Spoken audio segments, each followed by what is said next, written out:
Hello, everybody. Hello. Welcome to Kusogrande. Oh, this music sounds miserable. Oh no, I'm on the Oregon Trail. I'm dying. Yeah, guess what? You're not special. A lot of people were dying on the Oregon Trail.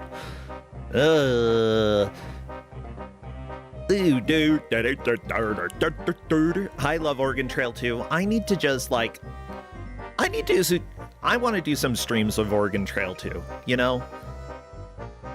I think I did before, but I don't recall.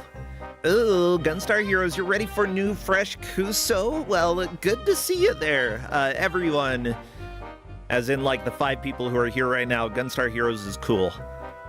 Yeah, actually, yeah, you won your first match of this tournament. And next AGDQ, I want to go to your, I almost said to your gun store. No, your game store. You probably have light guns, though.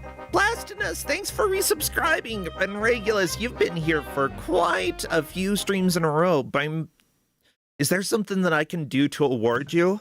Here, I'll post a smiley in reply to you. That'll show you how I can't reply to the streaks. There we go. Regulus,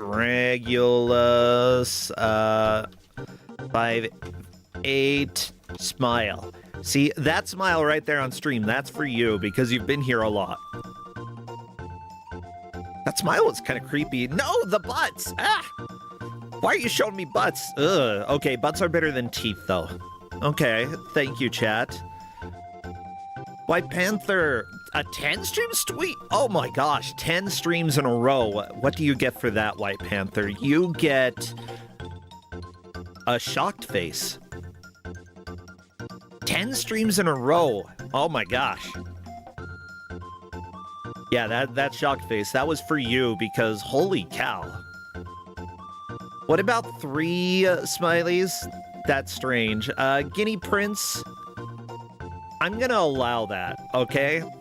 This is the only time that I'm allowing the copy pasta here because it's relevant. That is creepy. What the crap? Nobody on stream can see what you posted. Thank God. But if you're in Twitch chat, you can definitely see, and you're probably just as scared as I am. There are 3 smileys. Automod was like, that is copy pasta, and simply put, you can't just copy the pasta and get away with it here, can you? No. The Italians are gonna not stand for this, okay? Don't copy that pasta. I hope you all are having a good time, though. I've been doing pretty okay today. Oh my gosh, you literally have a copy pasta machine, White Panther? Those are good emotes. Hello, KM. Hello, Guinea Prince, Muertaven, Kiss and Chew. What else? Everybody else, Shrambles, Blastinus, Muer, White Panther, Between Days, Hedge Maze, Linker, Guinea Prince, Gunstar Heroes. I'm probably starting to say people's names all over again. I didn't say Chiron, though, and I won't. Wait, I just did. Shoot! Ah.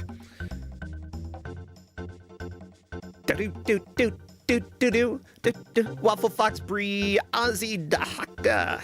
Did I? Oh my gosh. I probably really messed up the emphasis on the syllables there.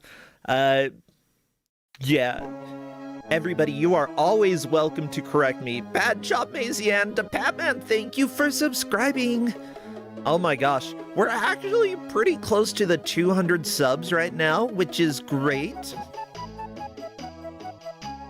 No, seriously. The nice thing is that we're at what Twitch calls the level 1 payout, which means that it's a 60-40 deal. I get 60% of the sub pay, so, like, yay! It helps out a lot, and if we manage to eventually get to 300, then that's enough for me to, like, not have to hustle too much. Oh my god, I forgot to open my closed captions. Okay. Oh, no.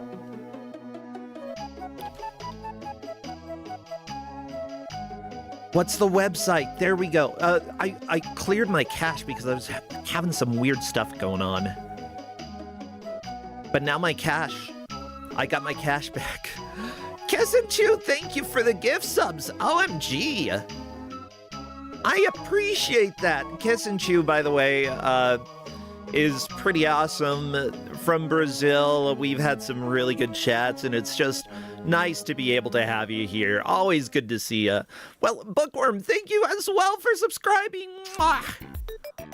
Much love to all of you. Are you going to work on my PP? Oh, no. PP hammer's coming. For anybody who doesn't know what I'm talking about here, I don't care. We're going to the game reveal. Crappy, take us away, because I'm scared of Twitch chat right now. Oh, watch out, there's a pinball gonna pop you in the... I was gonna say the nose. Does Crappy have a nose? What bodily features does he has? He has eyeballs. Limbs?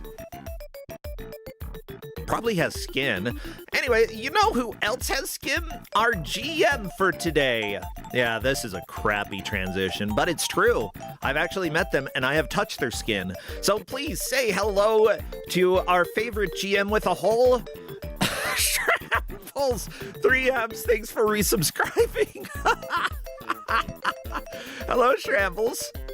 Hello. Do you want some remembry of my skin? I want to remember the skin. Oh, NPC, thanks for resubscribing as well. I appreciate it. Oh, I'm laughing too much about that. It hurts. Yeah, this is like, here's the deal. I'm a little sleepy, but I actually got a lot of good sleep last night compared to before because, like, I'm dealing with some medication changes that have, like, given me insomnia. But last night, I slept so well to the point where I was having a dream. Then I'm like, no, I need to wake up. And I woke up from my dream into another dream. And in that dream, I kept falling back asleep. I was so sleepy. I'm jealous of you. Like, I remember a dream once every year. Oh, I remember 2 or 3 a night. I'm not blessed like that. I wake up and I'm just like, I was lying in this bed 6 to 7 hours ago. Or sometimes 3 hours ago. Aw. Well, we should work on that. Luckily, I think that what you're giving might replicate a dream. Like, at least the box art or whatever picture you gave me, because what the crap is it? Yeah, so this is actually... It's hard to explain, but it's not. It's hard to explain because my brain is, like, fogged of sickness. But it is a game that is essentially... It's not a remake of a different game. But they say it is. But it wasn't permissioned by. But they may have. What? The game is Infotron for the Macintosh. Okay, look at these balls. I can't anymore. But the players are going to have an hour to try to play as much of this ball game as possible. Whoever takes the victory gets those 10 delicious points. Whoever comes in last, only 2 points, but nobody is getting eliminated. Simply put, everybody will play at least 2 games. Yeah, it's true. And honestly, I think that as we get into this, people will have a better idea of what this game is about. So let me just go ahead and jump over there, because we've got Fluffy Squirrel, Jangle Storm, Ski Hat. I almost said Ski Hot Taduki. No, it's Ski Hat Ducky and Sprint God. Ski Hot Taduki. It's not Ski Hot Taduki. We have just started the stream and we're both delusional. Oh my god. Yeah, no, I think I'm at like half a bag of cough drops in me right now. They don't really do anything to make you loopy, but just like... Yeah, with the spirit of the cough drop, you know? It's the placebo effect of like, I'm putting the most benign drug in me possible. Yeah. Exactly. I will be working to get the capture looking correct after we start, because I don't know how big the window is going to be for everybody. But So don't worry too much, everybody. It's going to look a little jank during the first couple minutes, but other than that, I think that I'm ready to go. This looks, I see Chips, and this looks challenging. Is it like Chips Challenge? I would say it's a little like Chips Challenge. It's a little like Boulder Dash. The actual game that it is sort of emulating, which it isn't, is called Supaplex, which is like an old DOS game from like 1992 or maybe 1990, somewhere around those. Ah, gotcha. It's not a one-for-one creation, because I looked through Supaplex and they are completely different levels, but they're very, very similar.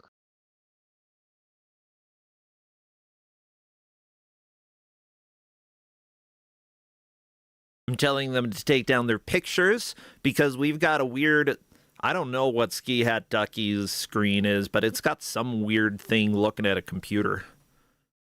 It looks like a potato, possibly a fish. Well, it's gone now, so we'll never know. Okay, well, here we go. All of the players appear to be ready, and we are doing the countdown. So what should chat spam?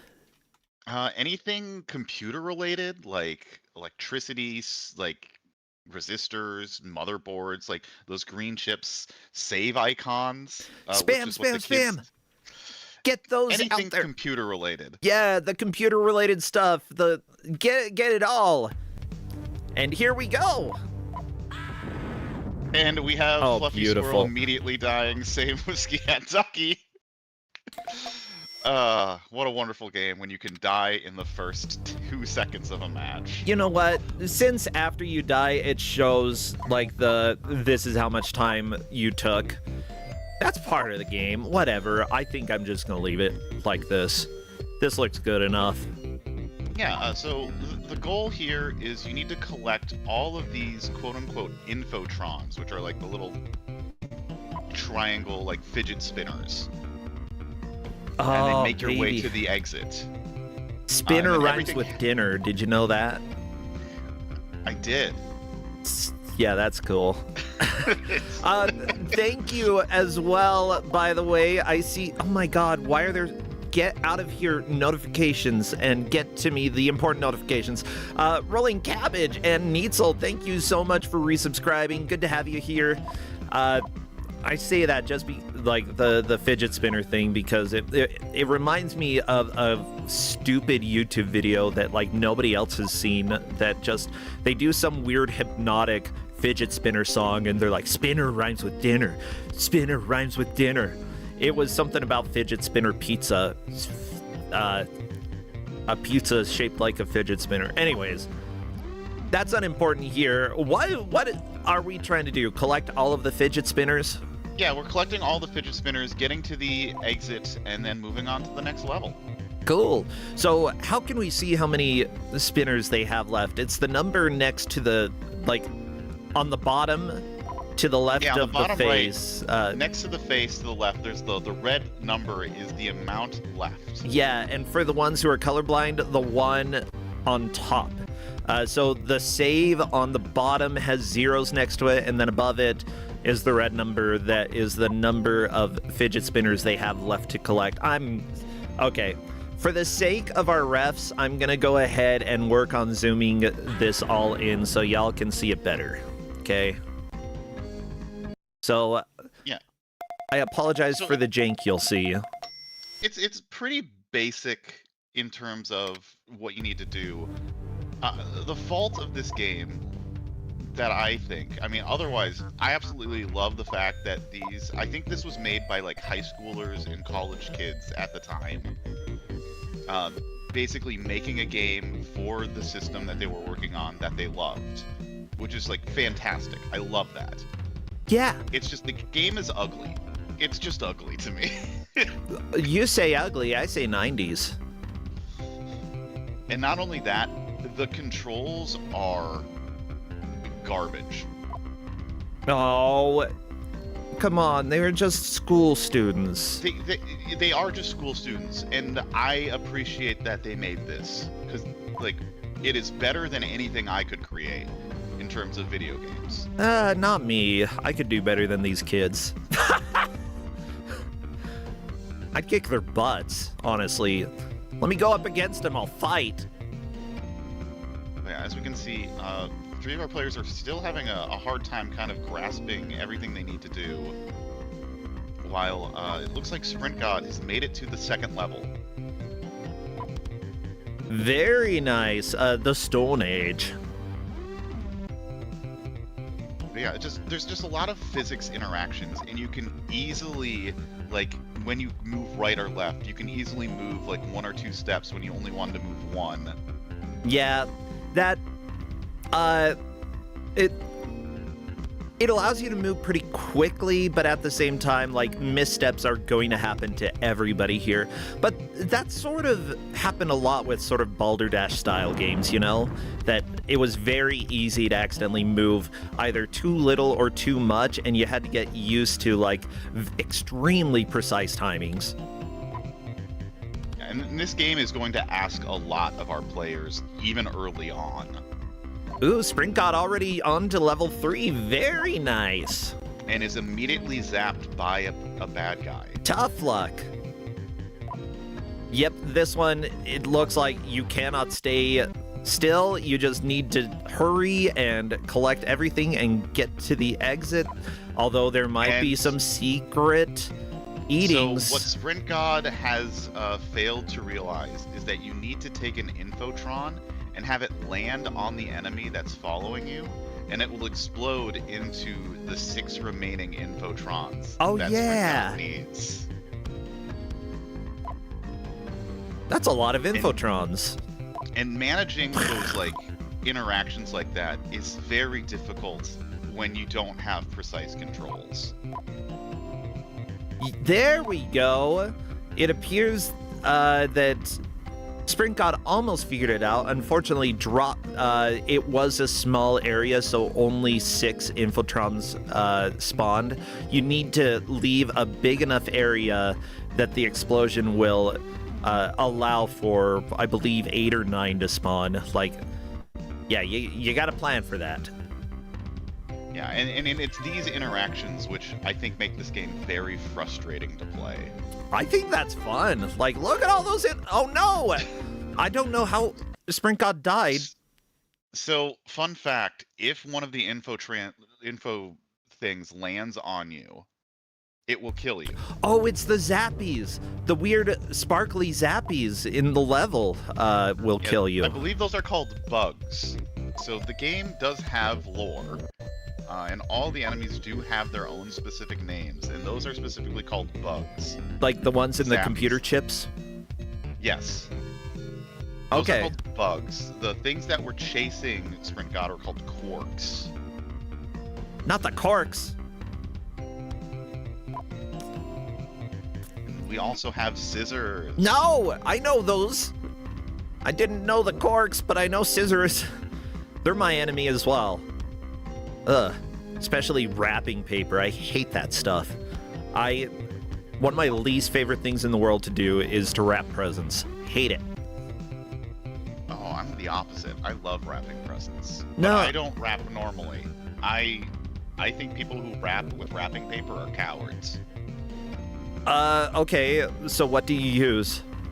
I usually find, like, construction paper, and, like, my gift-giving philosophy is I make the wrapping art.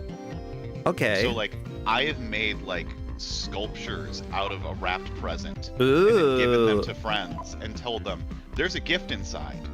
You can keep the art that I made you, or destroy it to get what's inside. And I'm at a 50-50 chance of giving something they actually want. Okay. So it's always a gamble whether or not you want to open the art that I've made you. Has anybody chosen to not open? No, everyone's always opened. Well, yeah. I feel like you have to. And we got some progress. Fluffy Squirrel's moving on. Jangle Swarm finishing theirs. Very Sprint God nice. now moving on to more.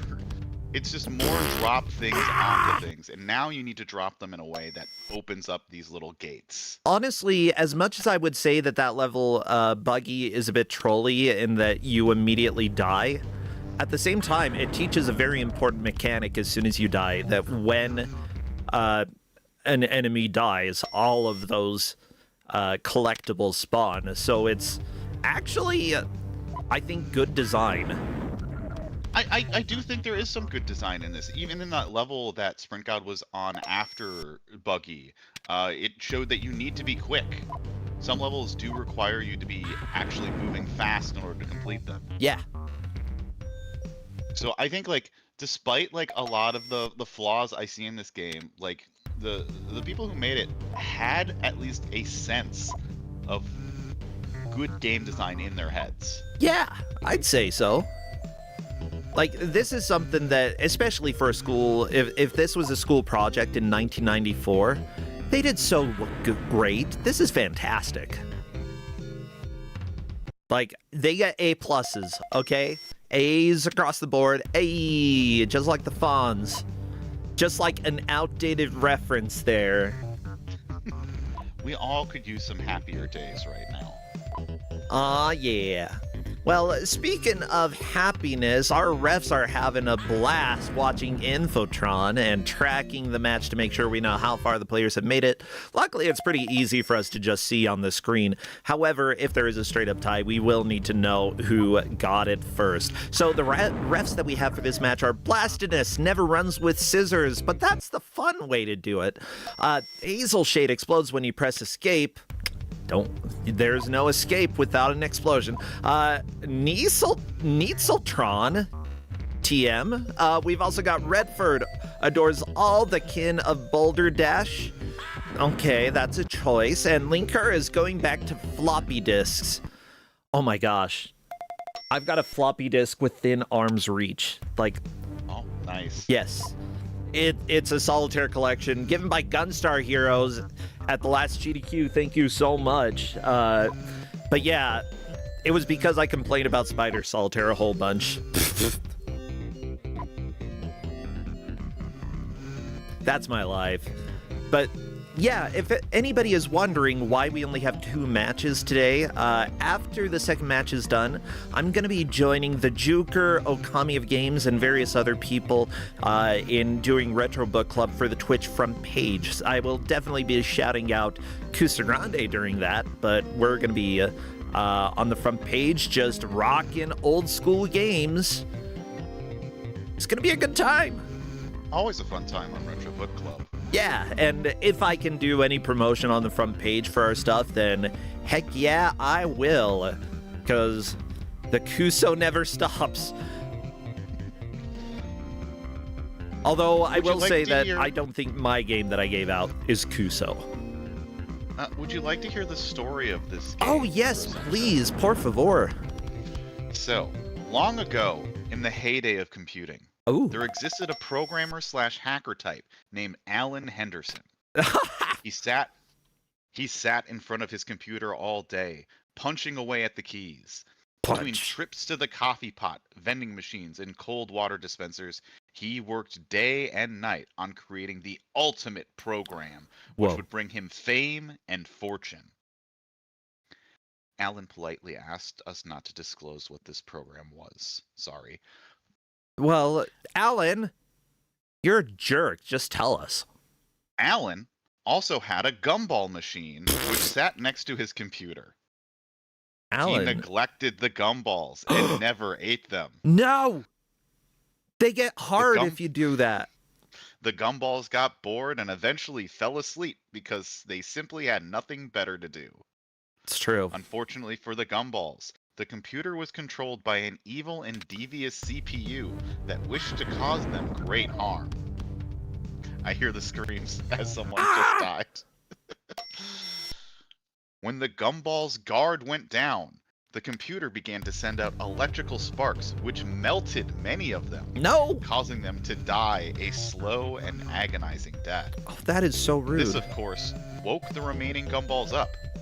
Have you ever heard a gumball scream in terror? Yeah. Well, you will. The commune of gumballs quickly determined that they must stop the computer at all costs. Murphy, the bright red gumball from the center of the dispenser, agreed to go and stop the computer. Despite the deadly risks involved, he forced his way out of the gumball dispenser and managed to enter the computer through a floppy drive. Once inside, he was confronted with more than he could handle. The computer had prepared for his arrival. The devious CPU, who will remain nameless, Pentium, had set up mazes, traps, and pitfalls for Murphy. Murphy quickly discovered that in order to escape from a level, he had to collect a certain number of infotrons, the keys to the exit, and to get out of the level before he was killed. As Murphy, you must destroy the evil CPU and save the gumball population from imminent destruction. Don't get mad at us for such a lousy story. We write code, not prose. It takes a pro to write prose, though.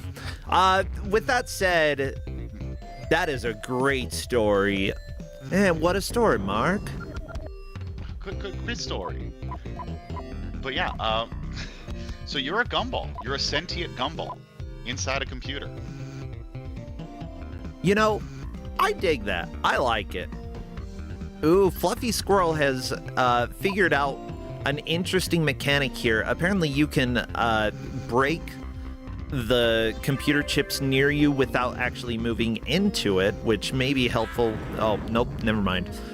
It is helpful. While I didn't explicitly tell them they could do that, I did heavily encourage them to go through the tutorial, which taught them how to do that. Ah, gotcha. Yeah, for those who are wondering, by the way, Sprint God definitely in the lead. You can see the number of the level to the right of the level name.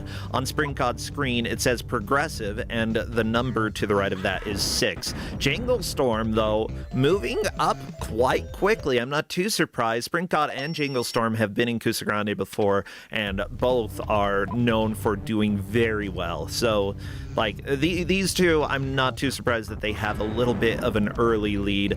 Ski Hat Ducky and Fluffy Squirrel, though, sort of stuck on the buggy level, but once you finish that, the next two levels seem, or at least the next level goes pretty quickly.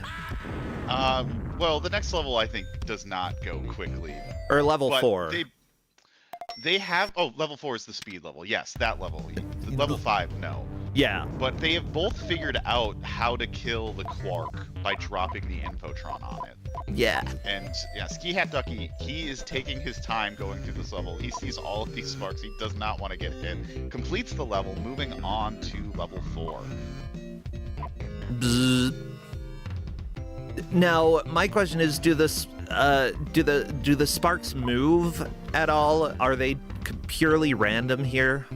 Or I think they are purely random, but they will only appear on, like, green. They won't ever appear on, like, part of, like, the data, like, the green stuff that you've already eaten. Gotcha. Well, Fluffy Squirrel and Ski Hat Ducky are through at the same time. Very nice. And I think both are going to figure out that they are pretty much soft-locked. So it's called quick for a reason. You know, yeah, the biggest problem is that if you have a game that, like, you have half a second to react to in order to beat it, don't give people lives. Just go ahead and, like, have infinite lives. It's fine. Yeah, this game does at least a good job of just, like, not... Well, I say that now. It doesn't really waste the time with most of their levels. Yeah. Like, you die, you have to restart. Yeah, it's a lot of progress, and Jangle Storm crashed. There we go. Ski Hat Ducky is through. Wait, Jangle Storm crashed? Yeah, Uh-oh. I don't know what happened there. Do you have to go back to the first level if it's crashed? Well, it should... He should be able to... Like... Well, you can't really skip to another level.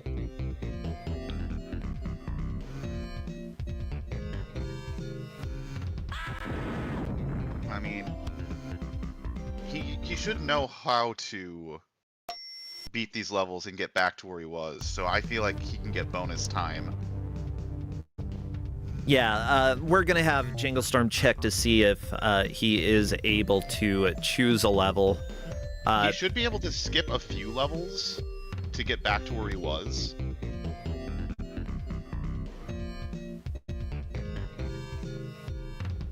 Yeah, just so you know, you kind of... just so you know, everybody, crashes do happen occasionally in Kusogrande because guess what? We're not dealing with the best games in the world. And because of that, we will take that into account, give bonus time if it is warranted as the referees decide, and then go from there. Okay. So you can only skip 3 levels at a time. That's fine. So skip is... This level's quick is really easy, so you can just finish quick. Yep. And then... I don't recall if Jingle Storm has gotten through Trickster before, but possibly.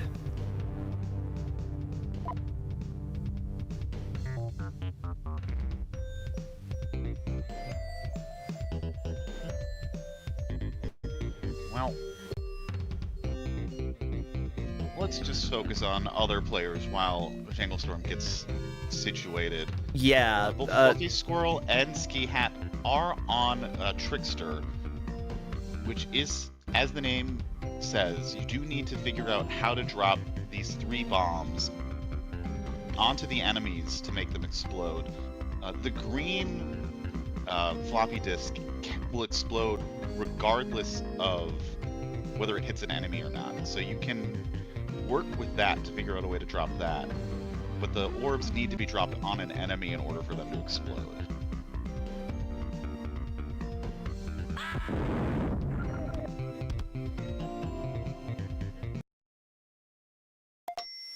Well, Sprint God, making their way through level 6. Level 6 has been a long journey for them. Oh, yeah. And all of the enemies do have, like, a specific pattern they follow. I believe the scissors always hug, like, the wall. To their left. I know that the sparks, yeah, hug the wall to, like...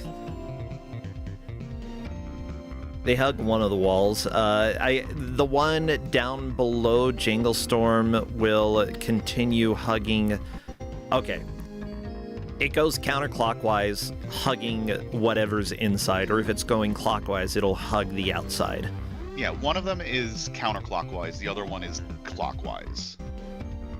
Yeah, learning how different things work. Ski Hat Ducky got the scissors stuck in a circle in the middle of nowhere.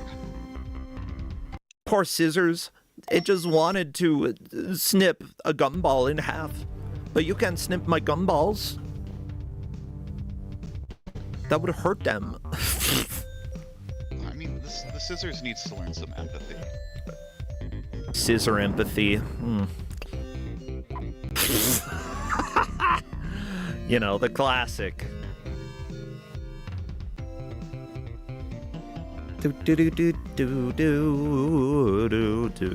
Well, again, thank you to the referees for helping to keep track of this match, and we will have a decision made sometime in the future about whether or not Jingle Storm gets additional time and how much additional time that is.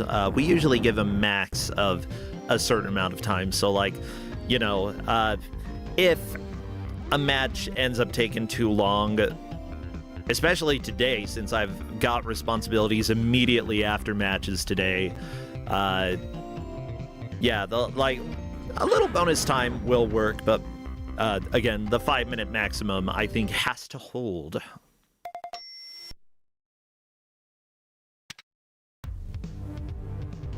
Well, unfortunately, yeah, you can't, Jingle Storm, you can't just hit the corner. You need to make sure that that cork is essentially horizontal or vertical of the Infotron inside. That's what makes Tricky a very, as the name implies, a tricky level. Or trickster level. Yeah, oh, the Sprint no, God, meanwhile, squirrel. pushing save, or I guess not, they're floppies. Why was I gonna say save icons? We've... The floppy disk has been co-opted as the save icon. It's true. It's been so long. Like, that is what the floppy drive disk is now. It's the save icon. Just like a handheld telephone, that's a telephone icon. Even though pretty much nobody uses those these days. Maybe your grandma does. I don't know. Oh, maybe my grandma does. Oh no, Spring God! Are you Just happy gumball. Ah! judging my grandma for using a phone? Yeah. Silly grandma. Go get an iPad or something, grandma. Yeah, FaceTime me, grandma. Oh no. I feel like if I told a grandma to FaceTime, I would have a lot of work ahead of me. Like, I'm sorry, I have other things to do with my time. FaceTiming grandma is just gonna take too long. Yeah, Oh, if you put it in the top right, there you go, Spring God. Yeah, so mechanic with the floppy disks. The yellow ones, so there are 3 colors of floppy disks. There's green, there's yellow, and there's red. Yes. Red ones are floppy disks that you can collect. And you can place those down and they'll explode. Okay. Green ones cannot be collected and are affected by gravity. So we see that in the Trickster level. No, Spring... Oh my god. I was worried for Spring God. I thought it was going to be another soft He has been lock. on this level for a while. He's made it to the end, but I don't think he's collected all of the Infotrons. Yeah, all the other players are straight up tied on Trickster, and straight up as in on the same level. The tiebreaker will be how many Infotrons they have collected in a single level. And just so people know, right now, Fluffy Squirrel is in... Oh, no. Ski Hat Ducky is in second place due to only having 6 Infotrons left. Fluffy Squirrel, 10 left, and Jangle Storm, 14 left. Though Jangle Storm will have bonus time at the end of the match if it is needed.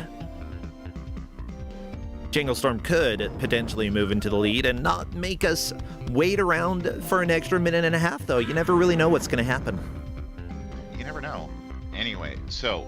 the green ones are affected by gravity and will explode immediately upon hitting anything when they drop. Okay. And then the yellow ones that we see in Sprint God's level, they can be placed and moved just like Sokoban style.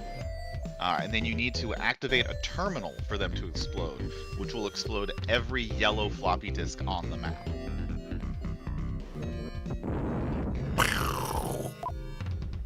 Dude, I love this music. So good.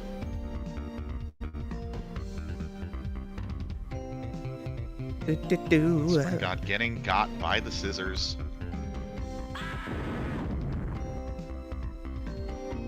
Yeah, going back to like the lore of this game, the README has as part of the system requirements a good deal of patience because you will need this in this very frustrating game. Yeah. Which I mean, the devs were self-aware of what they were making. Yeah, by the way, it looks like Dave Peck is one of the developers who worked on this. On level 49, outside of where you can go, if you look at the full level layout, you can see his name written in blue and red, as well as the year 1994 underneath it. So I don't know much about Dave Peck. Apparently he made a Go website to play Go online with your friends. At least that might be Dave Peck. Murphy's Revenge is another game that he put out there. He didn't actually finish that game. Oh, really? But he put out the source code because he felt that the work he did should at least be seen by people. Yeah, it was... Yeah, there's actually a GitHub repository with Murphy's Revenge's code. It was never finished because of college. As it turns out, college is busy. But yeah, I love that he's like, you know, it's been 17 years. Let's go ahead and let these games out into the world so that anybody can go check them out. And actually sharing the source code and such allows other people, if they want, to go mess with the games and possibly, you know, finish developing sort of what he was making originally. So I don't know, if people want a project that, you know, you don't have to program everything from the ground up for Macintosh, and you want to like work on solidifying a game, there you go. Murphy's Revenge. Chat, stop talking about scissoring. We're not talking about that. We're talking about gumballs.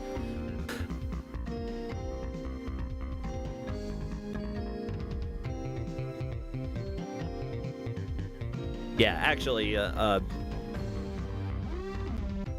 I'm happy when developers share willingly what they have, because, like, in my opinion, you know, after a certain amount of time, you know, it's good to have them out there for the sake of video game preservation, for the sake of people remembering what has been made, because you never really know what's going to become relevant in the future. That's the thing. Humans are notoriously terrible at knowing what's important while it's happening.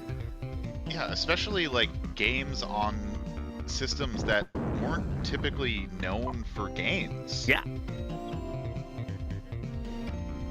Yeah, who else here played Mac games?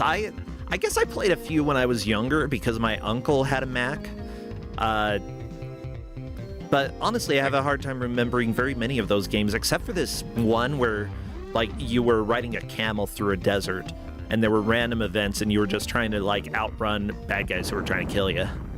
Yeah, I remember playing, like, a picture version of Oregon Trail.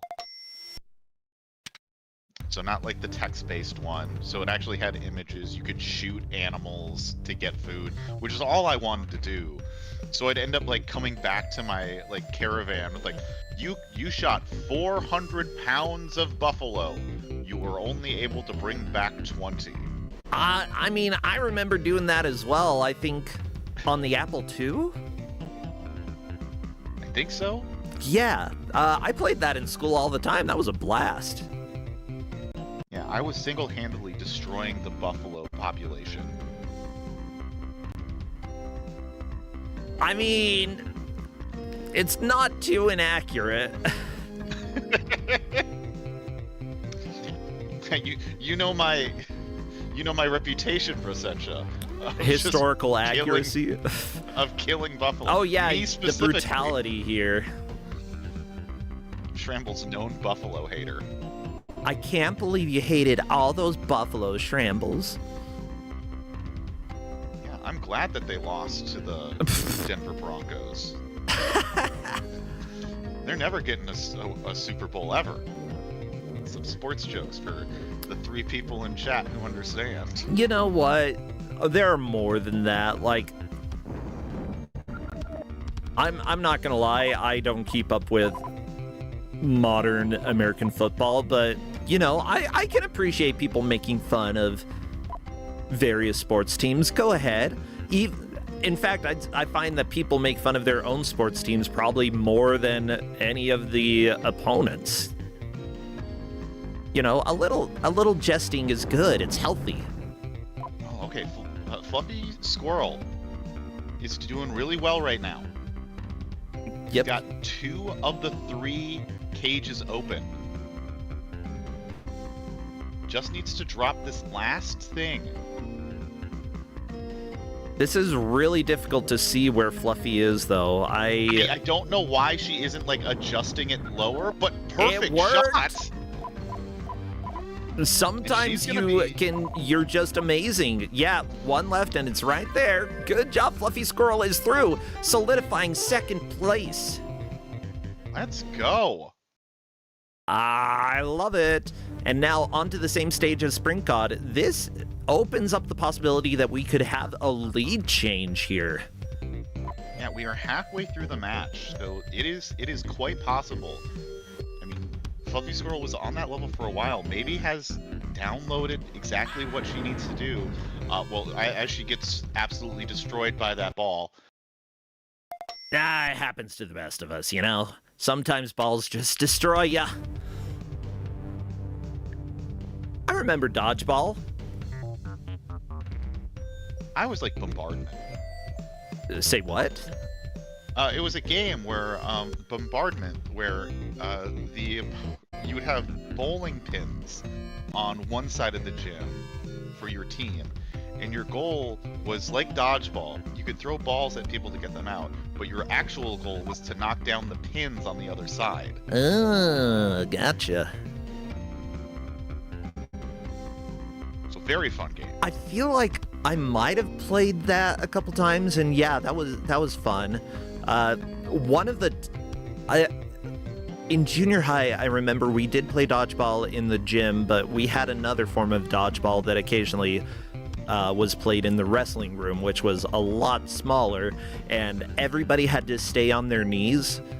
Yeah, the rule was that you could not stand up. You had to be on your knees while playing it. And let me tell you, the strategies are quite different when you can't stand up. Yeah, not a game that I would be willing to play now. What, you don't want to get hit in the face by a bouncy ball? No, I don't think I could handle it. I'm an old man, Prosentia. My knees could not handle that. Like, I feel like... Oh, yeah, my knee... Well, I mean, the floor of the wrestling room was padded. I have to wear knee pads when I do improv shows because I can't control Oh, no, you are old. I'm old, but I've physically abused my body to a point where, like, I need the comfort in order to continue to abuse my body to do these things. I will not help myself. Like, I know I shouldn't do this, but I will. Yeah, I sort of know that as well. Yeah, same here. It's the classic improv thing of, like, I will get myself in trouble, especially if it's a physical thing. Yeah. What's the yoga position bridge? I bridged myself and started walking across the stage, and then I was pimped to do that 3 other times. Oh, which I no. did because it was funny, even though I don't think I could walk the next day. Yeah, I mean, I'm just thinking if I were in an improv scene and I did something ridiculous like that, I would totally do it again and again and again if people demanded that I did, because that's improv for you, baby. Improv is a mistake. It is a mistake. And yeah. Speaking of... Oh, no! Sprint God running into the scissors. So the troll in this level is that there is an Infotron that is completely surrounded by blocks. You can't actually get to that one. Okay, so it's a lie. It is a lie. I mean, it's not tracked though. So like if you're looking at the Infotron's left tracker in the game, it does not count as one you can collect. I mean, Infotron's left, it's less how many are, like, left in the world and more how many you have to collect in order to beat the stage. So, yes. Yeah, you just, if there are 100 and you need to collect 10, then you can just leave 90 in this weird computer world where gumballs have invaded. Yeah, gumballs can enter the digital world by just like going Freakazoid. into the disk drive. Freakazoid, Digimon, Tron.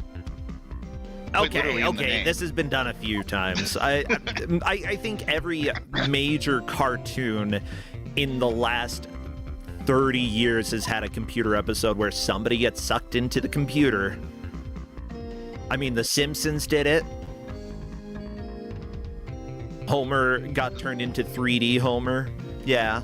And then he asked everybody if they'd seen the movie Tron, and had seen the movie Drawn. Yeah. Exactly. See, you know what I'm talking about. Yeah, it's a classic trope of, if you die in the digital world, you die in real life. Yeah, has any show actually done that well? That's my question, because I cannot remember a single time. I do remember an episode of Are You Afraid of the Dark where somebody got sucked into a pinball machine. Now, that was a little bit different. That episode so camp. That episode's great. I think about that a lot. So do I. I think about, oh my god, we're like weird siblings. We're like friends. Yeah, we're like friends. We're like friends, everybody. Not actually friends, but like friends. Yeah, well, no, we're kind of actually friends, right? We're not just Let's like friends. Chat decide. Chat, are we friends? Do you think Frasentia and Shrambles are friends? Don't ask them these things. I don't like when chat has to talk about these things. Maybe. Okay. Oh, friends and... Ooh, friends. Friends in double quotes. Okay. That's okay. My husband would be okay with that. Ugh. Nah, you do improv. Never mind. Improv is the marker of, like, I can't be friends with someone who does improv. I mean, not like I started a professional improv troupe before, you know? That's even worse. I know, right? When when you become a manager... When you're the ringleader of it. Yeah. When you're the ringleader of the garbage. When you're the one who's, like, negotiating with venues and being like, we are funny. You should let us perform here. You know that you are in too deep, okay? You know that when you're advertising in a fursuit for your improv show, that you're in too deep, okay? Not like I've ever done that multiple times a week. Oh my god. I haven't gone that far. Though I think there is a clip of me online in dog makeup for a show I did. Cute. For, like, raising money. And they have clips of me in doing the show. Which was very cute. It was one of my favorite shows I've done. Yeah, that sounds pretty great. We were strays, just looking for our forever home. And we would never find our forever home. You know what? Maybe a better message would have been, you did find your forever home. Instead of, we're dogs doing improv now. Because we couldn't find a home. It was a dog and a cat that were just put next to each other. And then it was just essentially waiting for Godot, but I was a dog and my scene partner was a cat. Ooh. This is why you don't become friends with improvisers who are also theater people. It was also a theater player. Yeah. Somebody is asking, aren't improv shows pretty common at FurCons? I've done improv panels at furry conventions before. And yeah, I did, like, fairly recently do a show, which I can't talk about too much, except say that it involved Chuck Tingle. But other than that, I can't talk about it on this stream. And let's just say I made some of the mistakes that you were talking about, which is jumping around and doing stuff that old man body is not supposed to be doing, because it's a freaking improv show and you have to do it. Anyway, so Janglestorm has moved on to level 6, so 3 of our 4 players have made it to level 6. And I have this feeling that all of every person in this match feels like they're behind. Oh, for sure. Like, considering how long Sprint God has been on level 6, like, yeah, I would definitely be feeling that way. However, in general, you know, if you are struggling with something, you have to assume that other people are probably struggling with the same thing. Otherwise, you're going to start possibly getting into your own head, start choking, and you really don't want to do that. You just need to, like, not worry about how others are doing. Focus on yourself. Yeah, Fluffy Squirrel has been really taking these levels slow. Like, I look at her movement versus everyone else. She's just doing her best to move one tile at a time. Where like Jangle Storm and Sprint God are just zooming. Whee!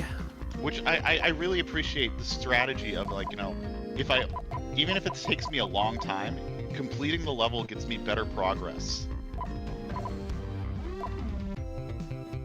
Do. Well, snip, snip, snip away, scissors. You're not gonna get this gumball, are ya? Not a chance. Okay, 3 left for Sprint God. Let's see, is he able to get the last ones? Oh, just 2 left. Okay, the scissors are out of his, well, sort of. Nope, scissors are doing a loop. Watch out! It's gonna get you! Oh, there's no hope! Yeah, there's nothing to be done there. But that was 2 left.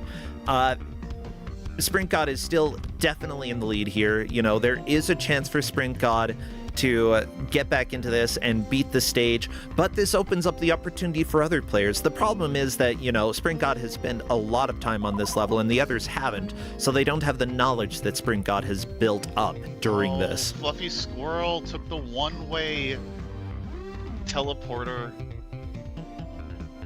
She can't go back.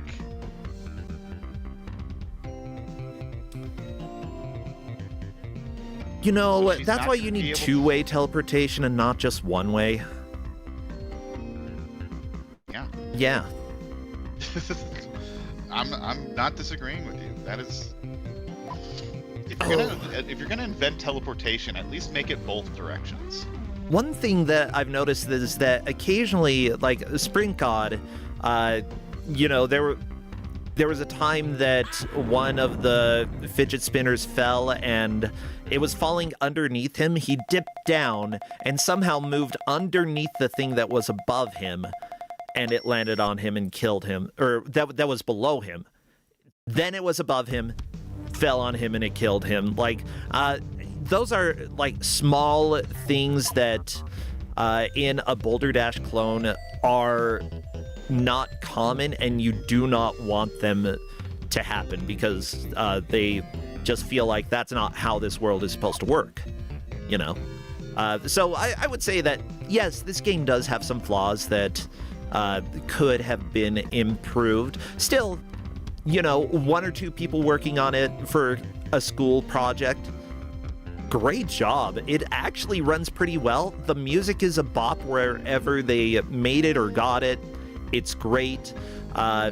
You know, the game performs well for Mac. I think if it just ran a little bit smoother, it wouldn't be as frustrating to play. Yeah, and making it so that you didn't feel like you were suddenly going to move too far if you, like, hold left for 2 frames, you know? But you never know. Other than that, like, small flaws, I think that this is like an example of a game that has flaws but is still extremely endearing, and one that, like, I'd probably enjoy. I love puzzle games. I would have loved this as a kid. Especially because at least how they designed this game, like, and unfortunately how I'm forcing them to play, you can move on from a level if you're stuck.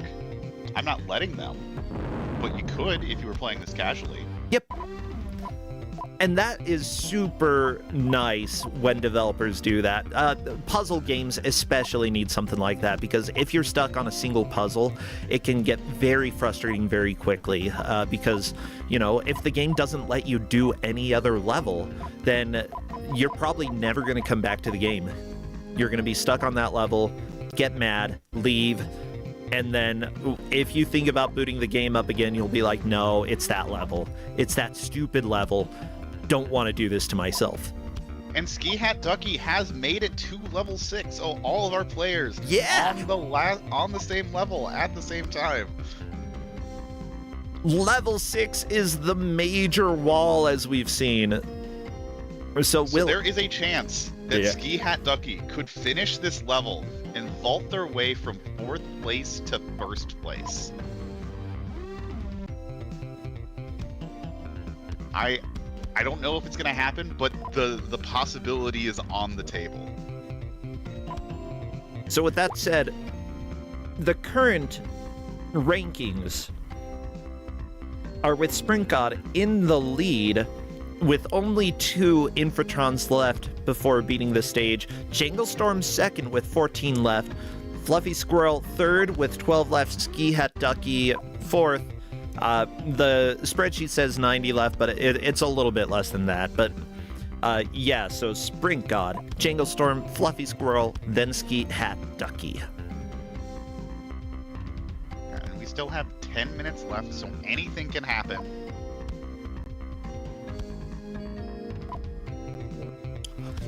Des minutos, people. Come on, get to it.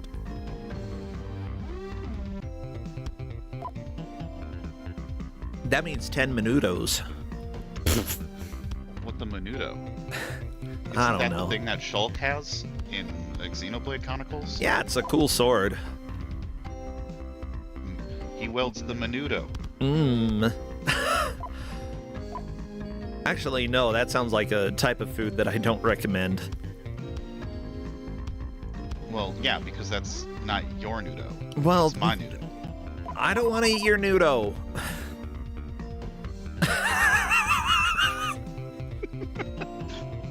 Look, I'm only nudo when I shower, so... You can be... Do you live with other people? I live alone. So why not be nudo all the time? Come on. I like to have my windows open, and then there is a park right outside my window. Yep.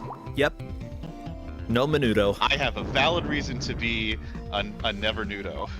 Oh, okay. Do you wear jeans when you shower? I wear a tracksuit. Oh, okay, a tracksuit. You know what? That's a good... It looks like if you just rub soap into the tracksuit, that cleans it while you're showering. Yeah, it's like a... what's the vacuums that are AI? Oh, I was going to say the haircut vacuums. Though that's a different thing. That's for dogs. Roomba. Roomba? Yeah, no, I just have a soap. I have a soap Roomba. It crawls across your skin during the day, just sucking up the filth. All the dirt molecules. You know, I wonder how that would feel. Would it probably feel good? I think I'd be uncomfortable at first. And then after that, it would really depend. Like, does it give me does it chafe? Does the bathing Roomba cause, pore problems, or does it better clear my pores? Am I going to have an outbreak of pimples after I use the body Roomba?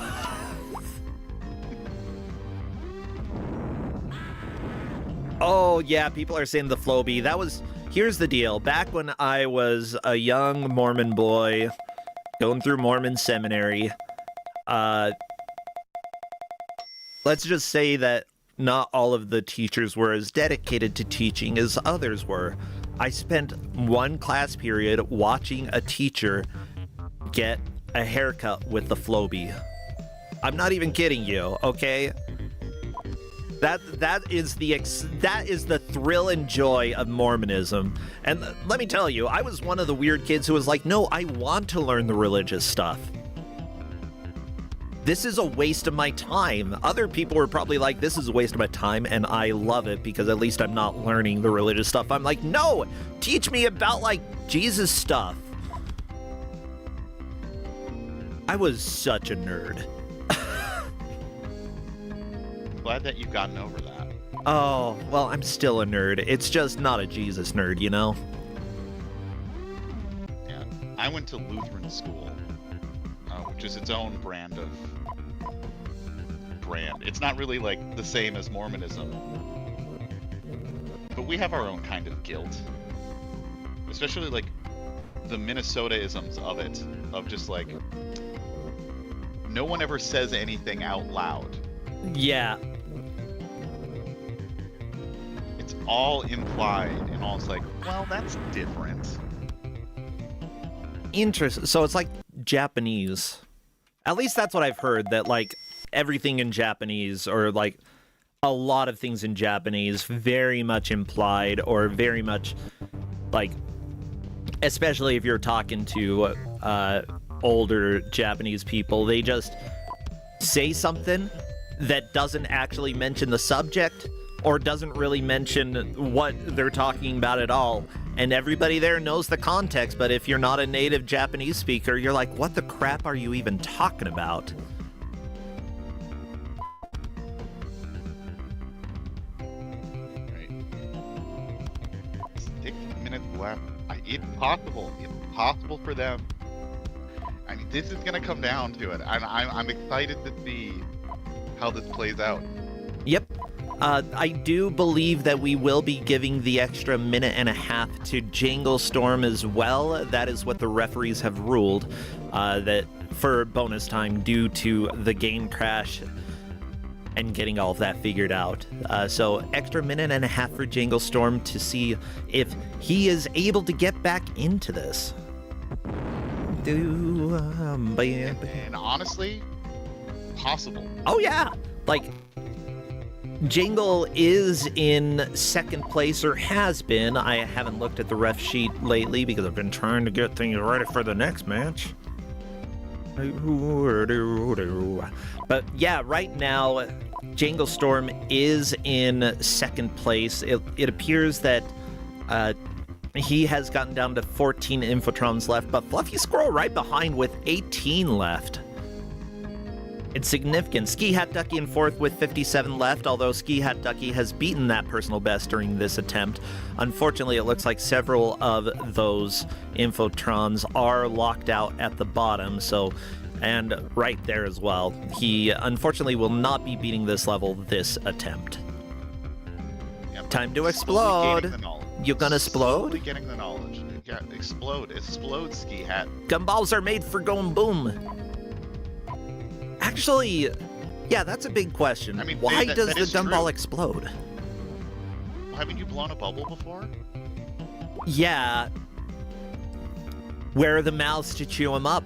Huh? Where's the saliva?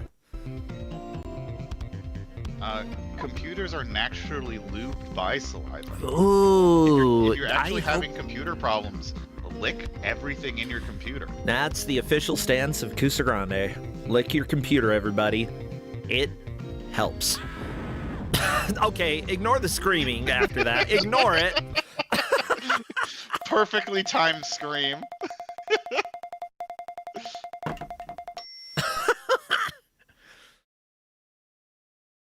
You know, it's always fun to have you, and like whatever unhinged thing we talk about when you come and join the stream. It's yes and, baby. And right now, I don't care enough to keep on task because I'm sick. Yeah. Oh no, did you get a computer virus? I have been sick for like a week. Oh no, it's one of the started bad off with a ones. sore throat where like I honestly couldn't breathe. Oh, And I don't it has like just been that. playing the game of just like, what part of Shramble's body am I going to inhabit now? And right now it's like nostrils and like teeth. Fluffy Squirrel is saying, yeah, I I'm don't not know how getting my any teeth further in are 5 sick. minutes. Wait, did I mute myself? But like I feel all the nerves in my teeth. Fluffy Squirrel is saying, yeah, I'm not getting any further in 5 minutes, and I just decide to say, I've got faith, and like, that's the thing. Like, it's up to players if they want to stop with it being this close, but I think Fluffy Squirrel can make a tiny bit more progress. And like I think if she just moved a little bit faster, she probably could catch up and get to that moment.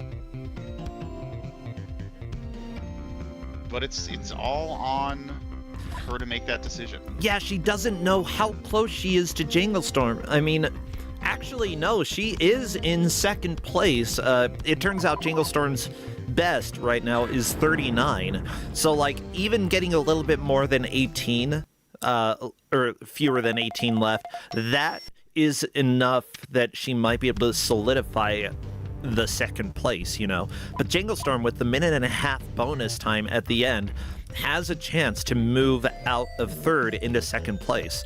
So, like, you know, you never stop playing because you don't know where you are compared to other players.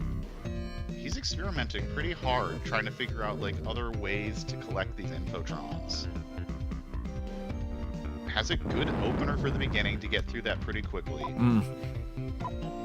And it looks like Fluffy Squirrel is trying to, I think, kind of just, like, blitz the end to see if she can't figure out how to get that taken care of. I think that she is probably tapping out at this point. That's what it looks like, and like I think that like just being willing to give it another attempt or two is a good idea. Thank you, Siegfried Watson, for the clip in Twitch. Y'all, you're welcome to make clips. You're welcome to share them.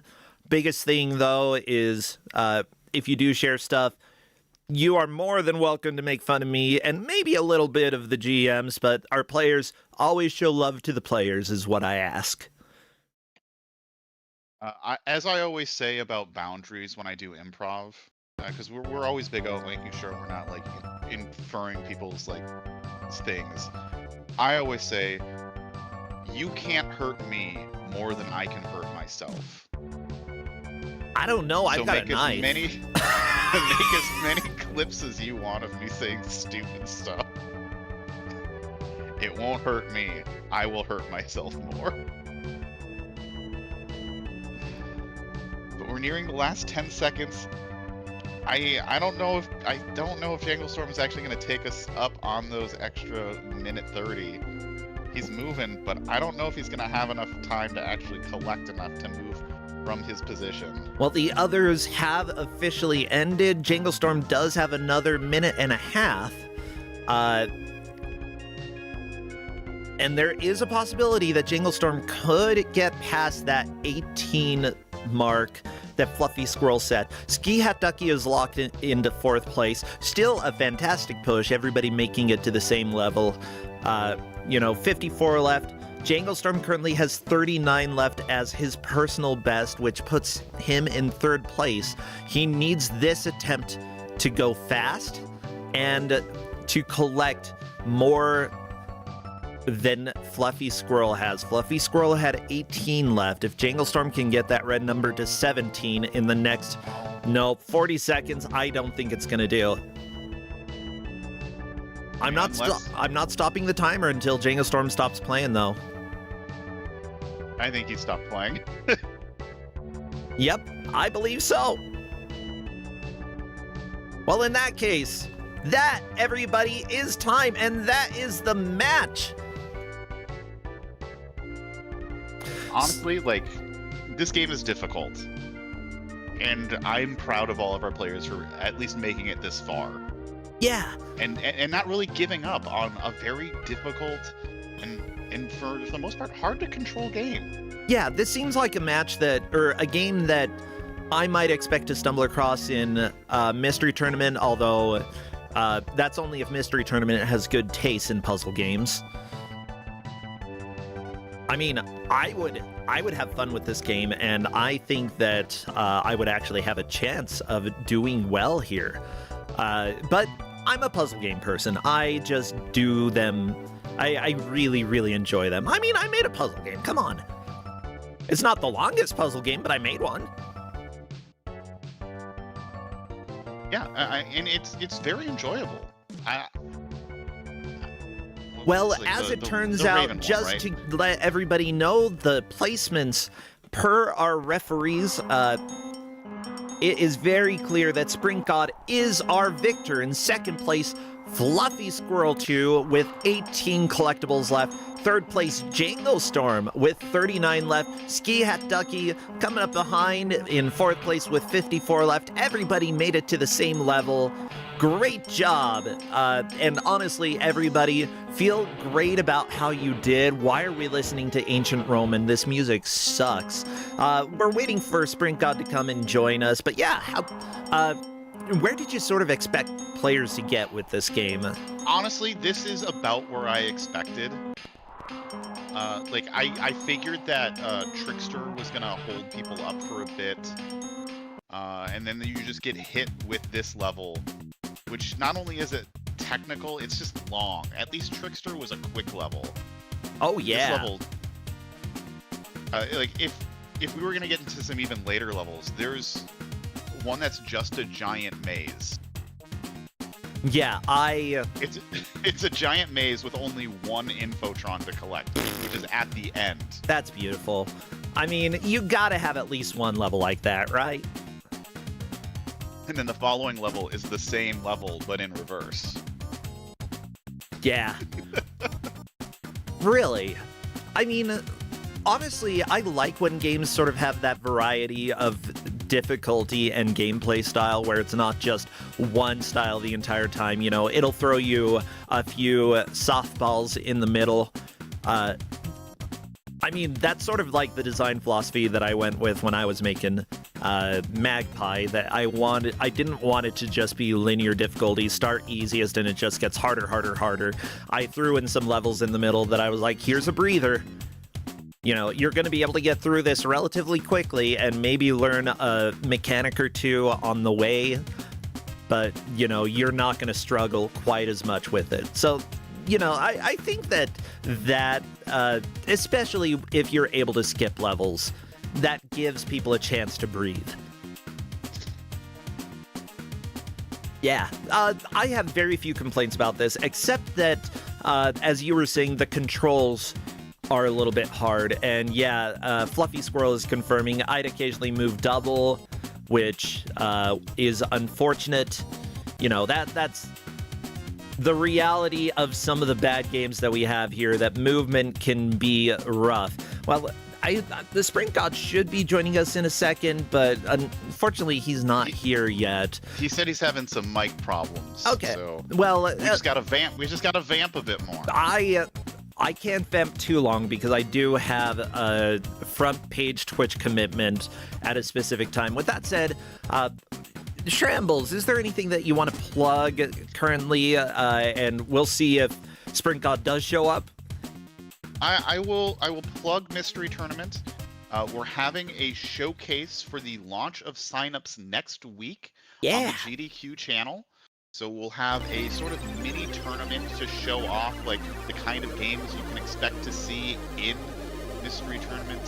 So that will be on GDQ on the 28th. I think it's starting around 12. I can't confirm that, but that's like around the time. There's going to be a lot of races. We're actually going to showcase at one point like how to blind race a video game. Ooh, okay. Like, the tournament organizer and Internet Dirigible, as well as like pro commentator Mythical 9, will be kind of just walking through like how to read like a pace spin, how to like dissect information, and kind of like give a nice like groundwork of how to actually participate from the player side, and what to expect when you play a Mystery Tournament game. That's great. I will be signing up, and hopefully I sign up correctly this time so that I can actually play. Again, minor complaint that I signed up in one place, but I had to sign up in a second place. I know that things are being streamlined so that people like me don't mess up in the future. Yeah, which I really appreciate. We're trying to keep all the signups like close together, but like with all the moving pieces, it can be crazy. Oh so. Yeah, I understand. Like, I mean, organizing Kusogrande always takes a decent amount of work, and I'm really glad that we have a lot of volunteers who are helping out. Thank you, everybody who helps out here. The staff. Oh, it looks like Sprint God's here. Hello, Sprint God, welcome, and congratulations on your victory today. Hello? Hello, I can hear you. I hear you. Hold on. Uh-oh. Blah, blah, blah, blah. Can you hear me now? Okay, Yeah, 50 I can hear you. Yes, perfect. Hey, congratulations. Sorry for the delay. Discord's booting me out. Oh, you're good, you're good. Yeah, great job there. You know, playing through Infotron, making a decent amount of progress. Everybody made it to the same level, which I don't think surprises you at all. No, that level is disgusting. Well, what do you think of the game overall? Sorry, I missed that. What was that? What do you think of the game overall? Like, It's okay. okay. The controls are a bit. It's hard to stop where you want to. Oh yeah, that thing. I think that's probably the biggest complaint, that like controllability and being able to move exactly one space, super difficult. You know, you're often going to accidentally move too far, but I'd say that like that's kind of a common problem when it comes to anything that's a balderdash like, or yeah, that's a balderdash like that.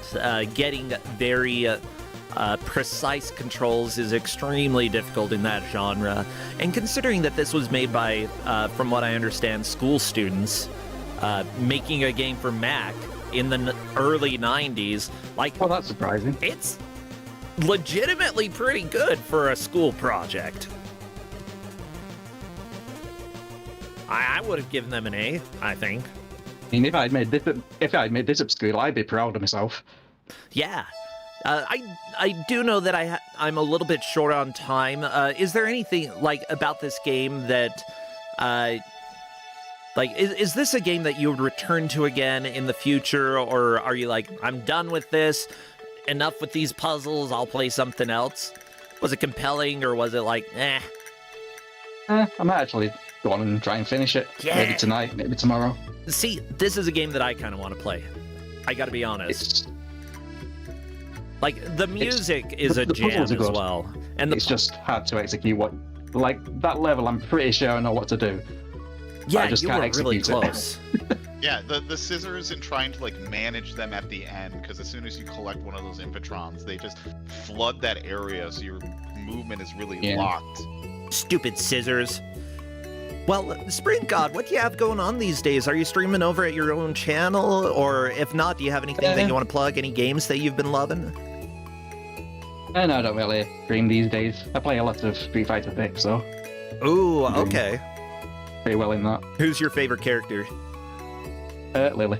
Lily. Well, there... She's P-Hog, but small. Aha! Well, there you go, everybody. Lily, the best Street Fighter 6 character as... Oh no, that's- she's the worst Street Fighter 6 character. I just love playing her, though.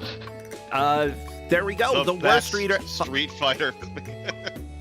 The worst that everybody should play, that is the official Kusogrande stance from now on until somebody else gives us a different opinion. Well, thank you so much. Yeah, we do have to boogie real quick because I've got other stuff going on. But congratulations on your victory here. Great job. And Trambles, thank you so much for giving this game. Yeah, glad to be here. Can't wait to be back. Well, you better be back. Okay, take care, both of you, and thanks for hopping in for just a couple minutes, Spring God. Okay. Thanks for running this again this year, and thanks for the wonderful game, Trambles. Yeah, thanks for playing. And bye for now. Yeah, bye you too. Bye. And everybody, thank you so much for being here. I appreciate Jangle Storm for resubscribing. Great job in that match. Everybody who played is moving on to round 2. Of course, Sprint God getting 10 points makes it a pretty reasonable chance that he's going to be able to make it into the bracket. Everybody still has a shot, so great job, everybody. Now, it is time for us to move on to... Jangle Storm, thank you for resubscribing. Thank you as well, Dolores Fred. I almost missed you. How could I miss you? Seriously, all of the support helps. I rely on the subscriptions in order to stay afloat personally, so it all makes a difference. And we give out over $2,000 worth of prizes when we get to the bracket, so it is all very, very helpful. Now, Crappy, take us over to the game reveal for game number 2. Watch out! Those gumballs are gonna explode! Volatile gumballs, you never want to see those in life. Well, everybody, we love this GM, and honestly, I always am interested in seeing what she has because I never know what to expect. Say hello, possibly not to the one that you're thinking, but the other one, our dear friend, Waffle Fox Bree. Come on in. Hey, Bree. Hello there. The How's it other going? one. That sounded rude. No, like, both you and Hedgemaze always surprise me when it comes to the games that you give out. Yeah, we're just always digging for something. Yeah, Just and digging for some Kuso. like, I do think that you have individual styles for what you give out. It's just that I still, like, I see you show up and I'm like, it's probably a game that I've never heard of. And that I'm probably going to like a lot more than I expected. And it's probably not going to be a management simulator for Oh, the not- Hilton Garden Inn or whatever. I mean, I have some things like that, but not today. Okay. I love it. Well, what do you have? I have Soko Kihei Votom's The Battling Road for the Super Famicom, 1993. I don't know what this is, but it looks like one of the characters from Final Fantasy V. I never watched this, but well, here's this licensed game here. Yay! Well, the players are going to have an hour to... Apparently somebody's saying Battling Road. Are we going to battle a road in this? Maybe. Yeah, we're gonna battle on a road. Ooh, okay. Well, hopefully the players are able to fight that road and show it what it's made of, which is mostly, like, pavement stuff. Oh, our 4 players today: Hopscotch 007, NPC Lives, The Final Sentinel, and Tybalt 2010. Of course, we recognize some of these names, especially Hopscotch, NPC, and Final Sentinel. I think Tybalt is a new player here, so that's good to have them playing today. Let me go ahead and make sure the music sounds good here. Yeah, a bit of a tough competition to be a new player here with. Oh, yeah. So I would say if you are a new player in this match, which they cannot hear me, do not worry about your placement. Just do the best you can and work out twice a day. And I just need to make one small change to NPC screen. Do I need to fix that? Nope. Fine. Do I need to fix this? Yes, a little bit. Oh my gosh. There we go. I believe that I am set. So anything that we need to know before we do the countdown? Or if not, what would be some good emotes to spam? I don't know, anything with some like robots or mechs or, I don't know, punching missiles. I don't know, things that they would hit each other with. And anything related to turn picks. Yeah, so we are doing the countdown now. So best of luck to the players. Spam your emotes, chat, or else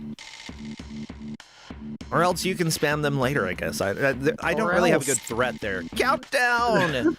As soon as I see movement, I will start our timer. Best of luck to the players. And otherwise, go. Oh, Tybalt needs to take down their picture. Okay. As soon as I start the timer, I can let them know. Unless you want to tell Tybalt real quick.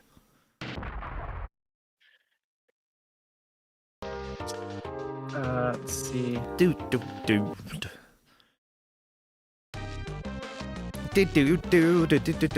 Oh yeah, they're just gonna skip through this intro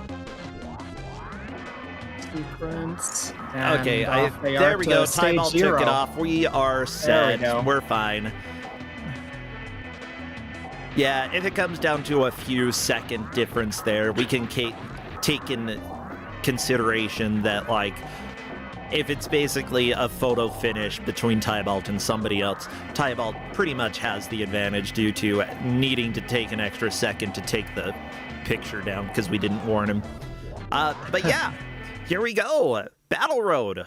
Or Soko, yeah, the Battling Road. Yeah, the Battling Road. Votom's The Battling Road.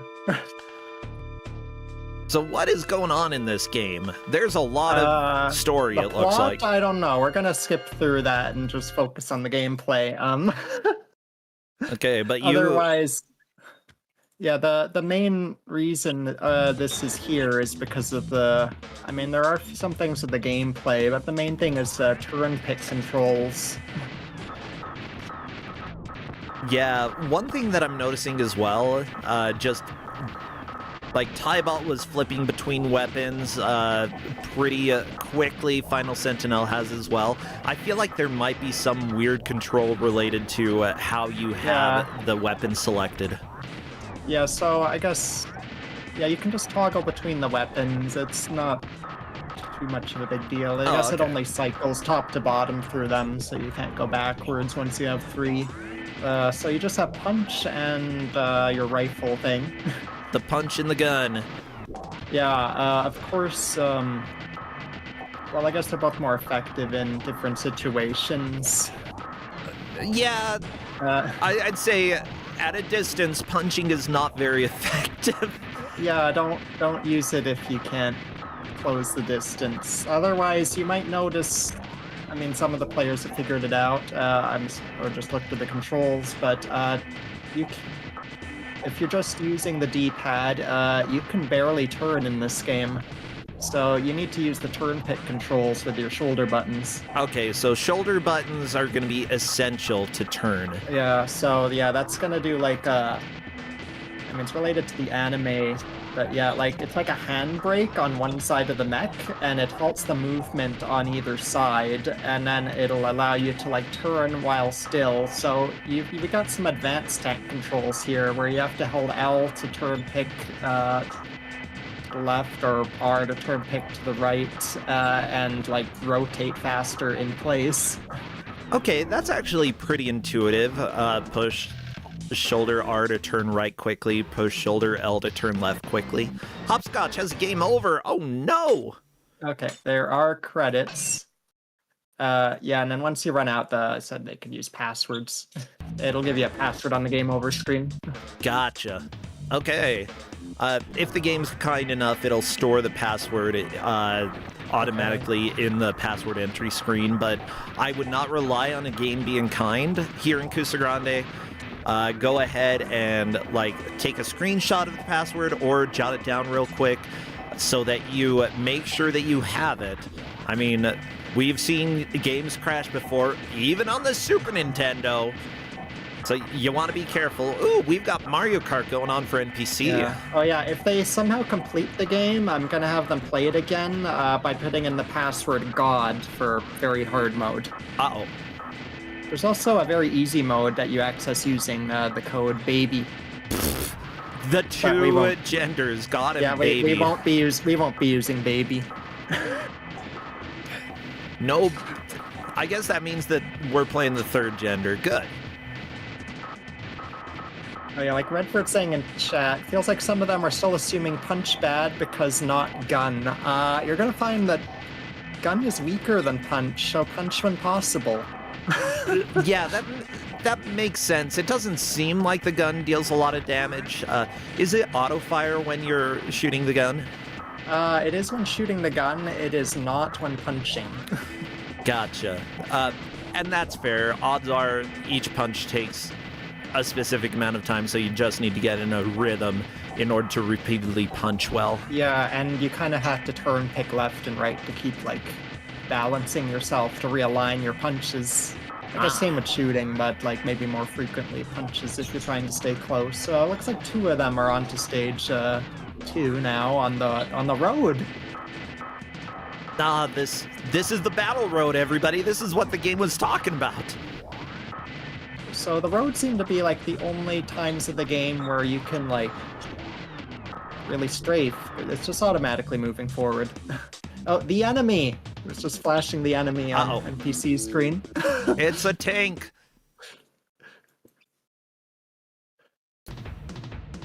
Okay, yeah, this seems like it's not going to be too complicated. The small bullets deal a little bit of damage. Probably really want to avoid the missiles, though. Yeah. Later on, we'll get a third weapon, some like lock-on missiles. Yeah, looks like Hopscotch is onto that level as well. I should have swapped the audio over to NPC when we got here because he was in the lead, but Now I don't want to swap because I want to actually hear this music. Yeah. Oh, yeah, Fatman Chat just said, I like the fact that every enemy's health is visible. So, normally it's not. I've put in my guide reminding everyone you can press select to toggle visibility of the enemy damage display, and yeah, the more damaged it is, the more full it'll be. The game resets that display between like every stage, or when every stage starts. See, I just put a reminder they have to press for tracking purposes, press select at the beginning of every stage. Yep, it looks like Final Sentinel has not done that for this boss. And they might forget every now and then. So, I mean, if they don't, we're gonna have to only track by enemies defeated if they forget. Yep. But otherwise, it's really helpful if they have it, because then you'll know how much damage you need left to take out enemies, and it's helpful on multi-enemy stages, so you know who to finish off. Yeah, I would say that, like, because that was stated very clearly that it's needed for tracking purposes, if somebody got to a boss and didn't have it shown, but somebody else got to that boss and did have it shown, then we know that one player has dealt damage, and the other player we do not know if any damage has been dealt, despite the visible indication. Like, that is part of the requirement, and I will put a reminder for the players in Discord. Reminder. Make sure enemy health is visible. Otherwise, you will not get partial credit And no partial credit. for damage done to enemies. There we go. Ouch, Tybalt is still not switching to the punch. I have seen Gonna have a Tybalt bad change time. weapons, but Okay. I mean, like, if you're not used to it, the punch is a little awkward because you have to get up in an enemy's face and repeatedly use it while recorrecting your what direction you're facing with the turn picks, but it is very effective in the way to win a lot of fights quick in this, if possible.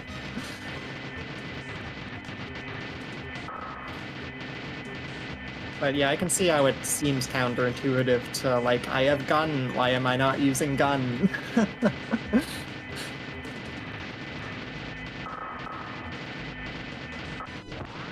Otherwise, everyone else is on stage 2. Doesn't seem like anyone's beaten the boss yet.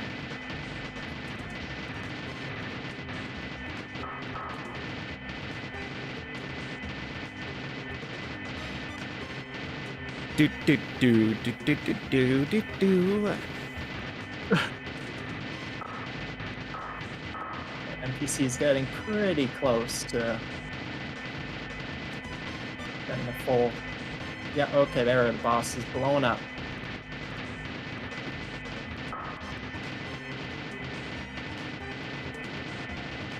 And yeah, there we go. Final Sentinel has made the boss health appear. So it appears that you're actually filling up the bar. Maybe maybe you're feeding Yeah, things. like when they're at full health, bar is empty, and it gets more full and redder as you damage them more. Yeah, you're feeding them. You're feeding them You're blue. feeding them with damage. Yum. You know, I'm sure there's some food that's like feeding with damage. Probably like pizza. Red McDonald's for sure. Red donut. Red donut. Oh yeah, you got to make the donut red.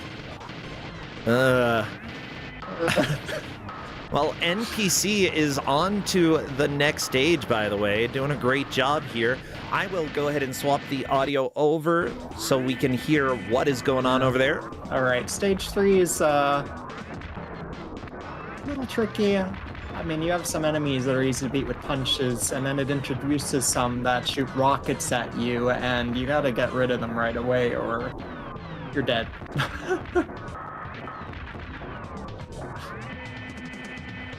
And yeah, sometimes the enemies will like start to flee if you like do damage to them, and then while you're chasing them, other guys are gonna go after you. Oh yeah, I don't think I mentioned the tracking yet. So there's 8 stages. Some are divided into multiple segments. Yeah. I think it's only stage 3 that has like 2 segments. Otherwise, the rest are I think just 1. Okay. Player who completes the most stages and segments wins. If players are on the same stage, a player makes the most progress to the stage or defeats the most enemies wins. Players are on the same enemy, the player does the most damage to that enemy wins. In the case of a tie, the first player to make that progress wins.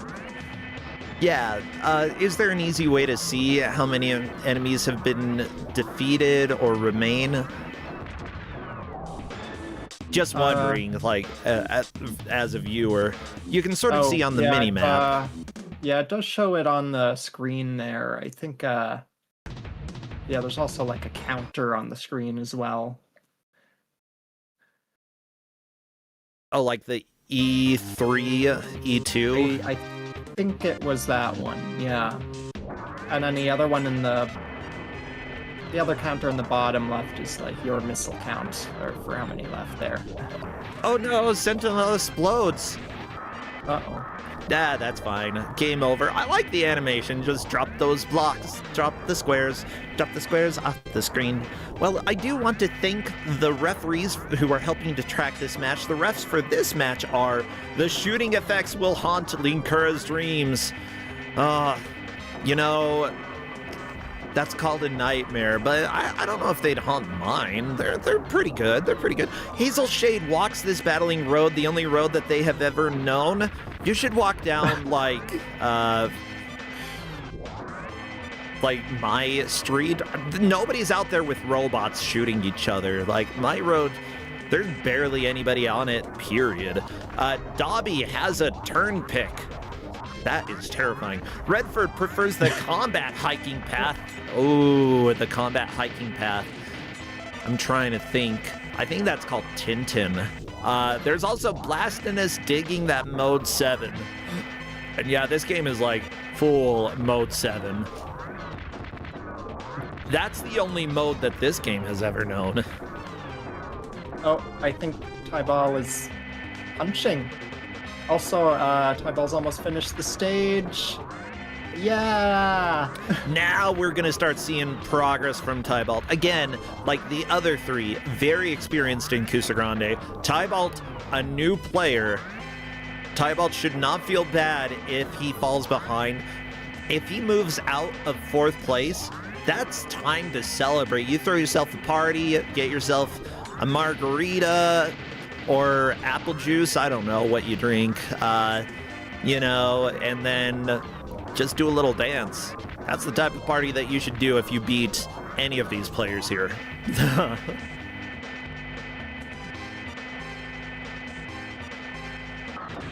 But yeah, NPC has been a longtime Kusogrande player, champion before, has been a GM, has helped over at Kuso Live, and is a pretty good friend of mine, so we'll see if we're able to destroy him.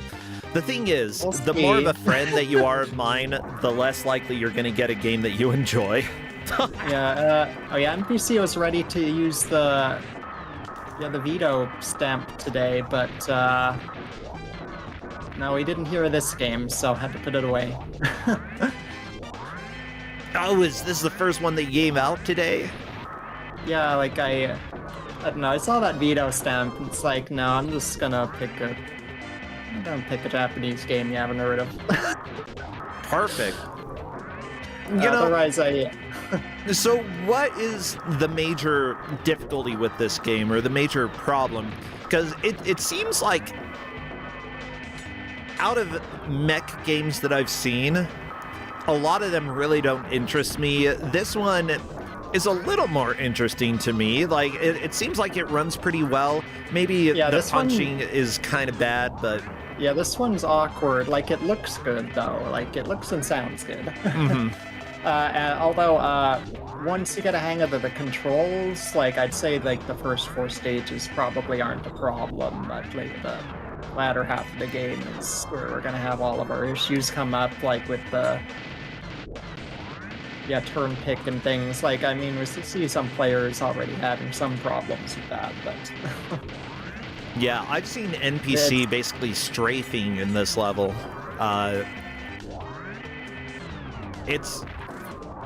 think that he's gotten really the hang of how to navigate this machine the way that he wants it to. Oh yeah, I don't think I've even done strafing like that. So yeah, looks like NPCs experimented a lot with this to figure that out.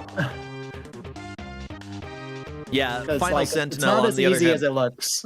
Final Sentinel has been doing a little better with strafing and turning, but still is struggling a little bit from time to time. Like, I saw him run into the invisible wall of the level and just sort of get stuck there for a little bit. So, yeah, it obviously isn't trivial for everybody here.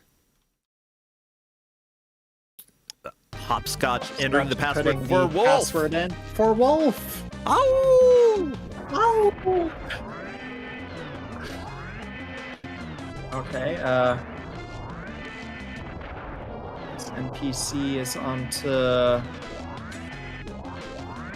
Yeah, which stage was this? Yeah, I think this was stage 4, but yeah, it's like a boss level. You got some mines, you got some weird column things in the way. Yeah. I didn't find this one too bad. The NPC ran over both mines. No! Not the mines. Those hurt your car. Yeah, that's...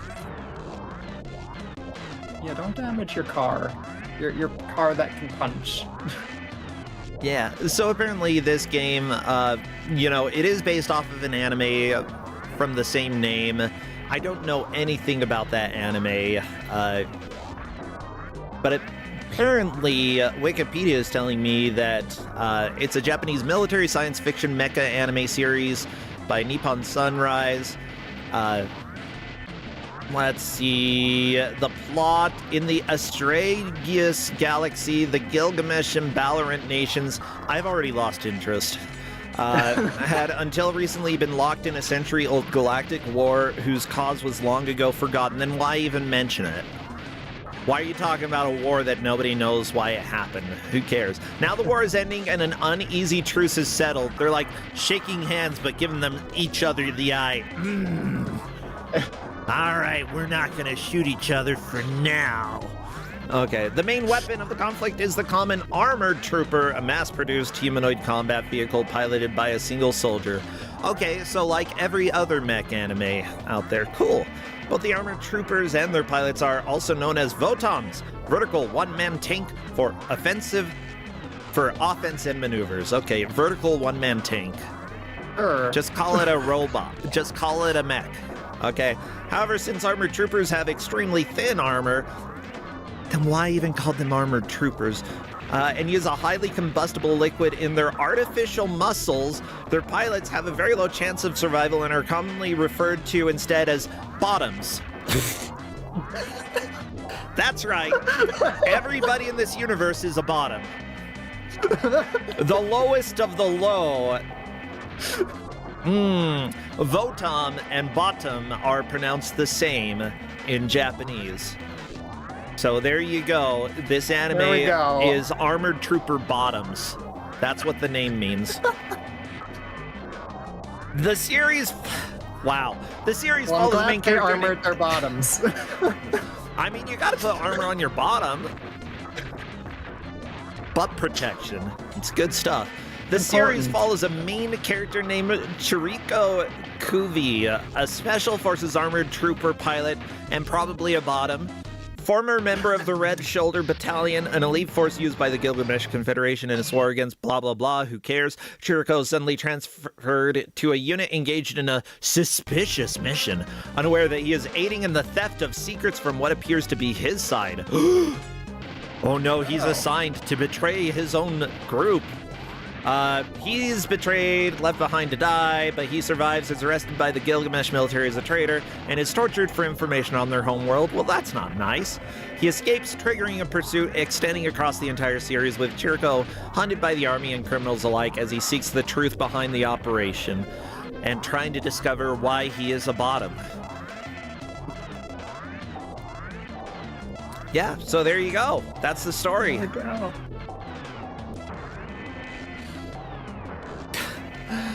This is beautiful. I love anime. It's art. It's art. Right, I got NPC and Sentinel on stage 4, and Hopscotch and Tybalt on stage 3. Scope Dog. I like this, like, area that has tubes that NPC is in. Oh, Final Sentinel, moving on to that as well. It's just like the tube area. This is where we keep our pipes. Drive around the tubes. Don't hit the tubes. Go around the tubes. I think they can be, like, destroyed. Anyway, just maneuver around them. It's faster. Yeah, maybe you can punch them. Yeah, I forget if they blow up or not. It might hurt you. Don't punch the tubes, people. No, you keep driving into mines. Not no, the you drove into mines. another one.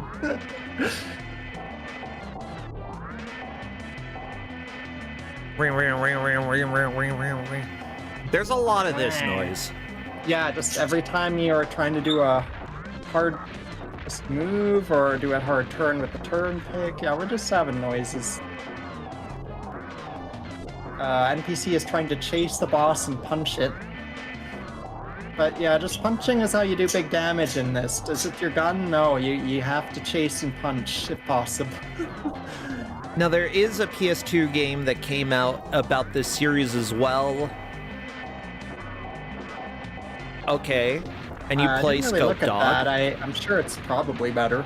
I Or don't probably know. controls better. I don't know. Like, based on what I'm seeing, it looks a lot more like, you know, the dingy gray of late PS2, early PS3. Oh, It's very that kinda much that gray. aesthetic. Okay.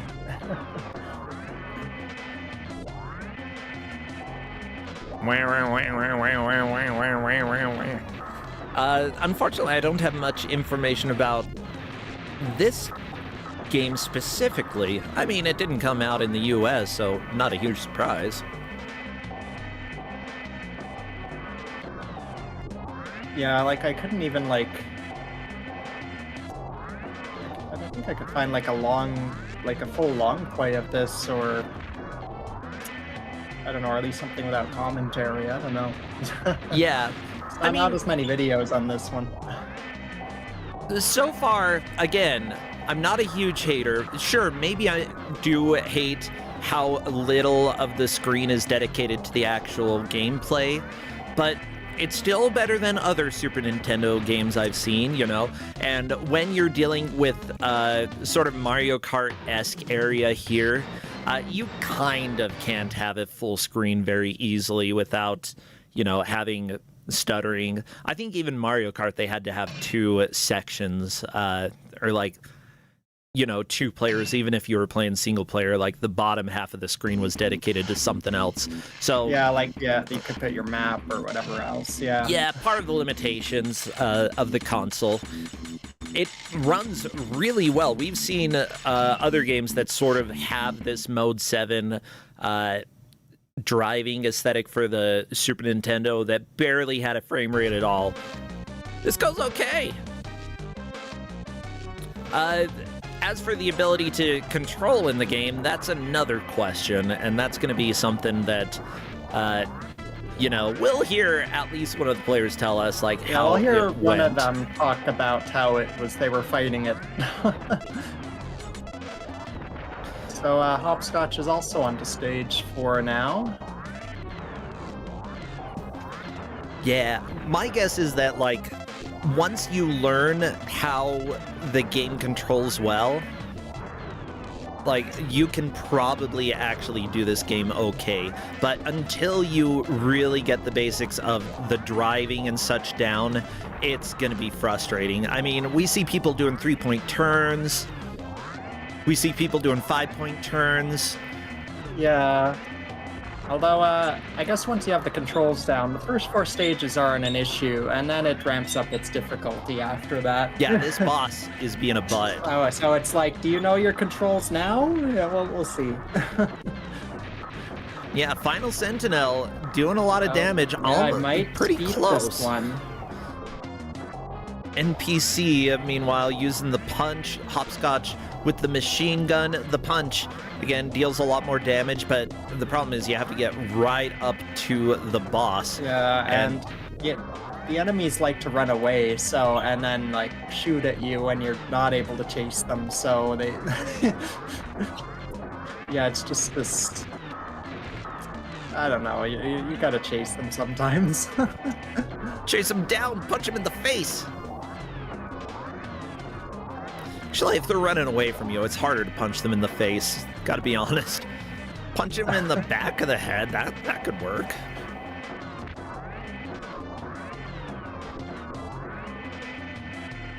You know what? People need to stop trying to build robot-like mechs that look like people. Just make them look weird.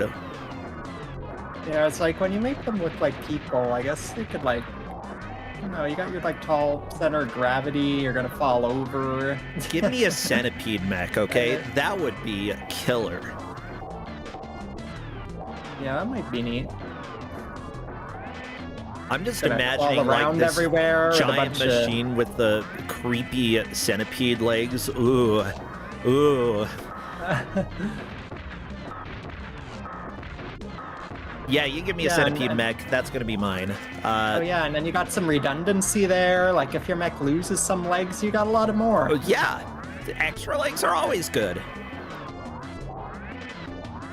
Yeah, as long as you don't make it, like, you gotta think of the engineering, you know, which parts can you lose and still keep the mech functioning. You might even be able to lose, like, the back 2/3 and still be able to drive your centipede mech.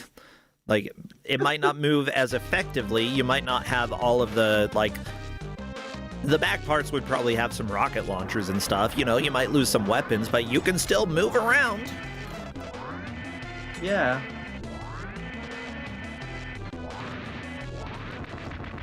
Alright, Sentinel got pretty close, but lost, okay, 3/4 of the way to the boss health again. Or why not make it that look like a duck? Come on, like, that would be both hilarious and insulting to your enemy, because they're like, I got beaten by a freaking duck. Yeah, that is peak design. Oh, I Yeah, I think played Tybalt Delta finally Room. beat the last enemy of this stage. Alright, I think everyone might be on stage 4 now, we'll see. Very nice. Yep. This is the major wall. Ooh, 3-2 for Tybalt's Tybalt. on 3-2, alright, alright.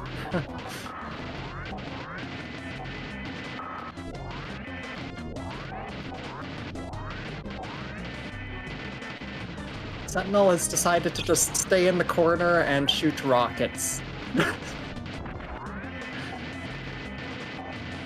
Oh, you gotta move.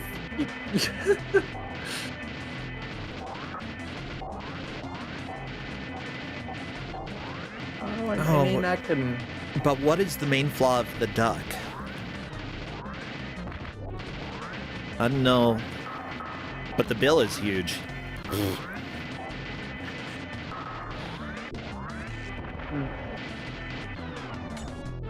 Does anybody know the main weakness of a duck? Okay, I need to think about this if I'm building a duck mech.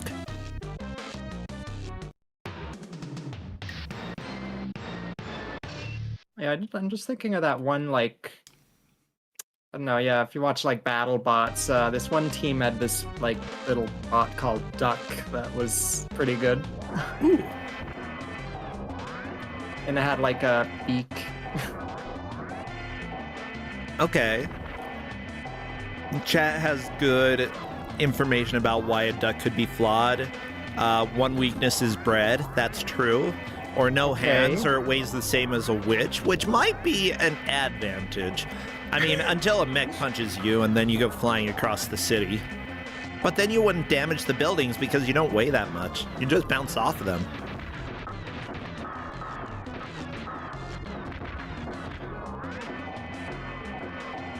Yeah, the bipedal design, only having 2 legs is a downside. That's why the centipede duck. There we go. Okay. Yeah, the centipede duck. We're innovating here. The centipede duck is going to be the way of the future. The best of both worlds. Hey, what if you add more bills? Oh my god, Cerberus centipede duck.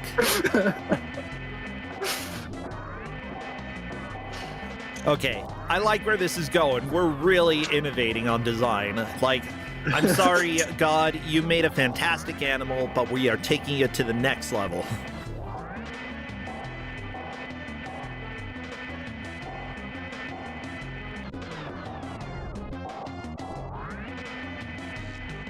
I think maybe Tybalt's caught up. Let's see, stage 4, maybe?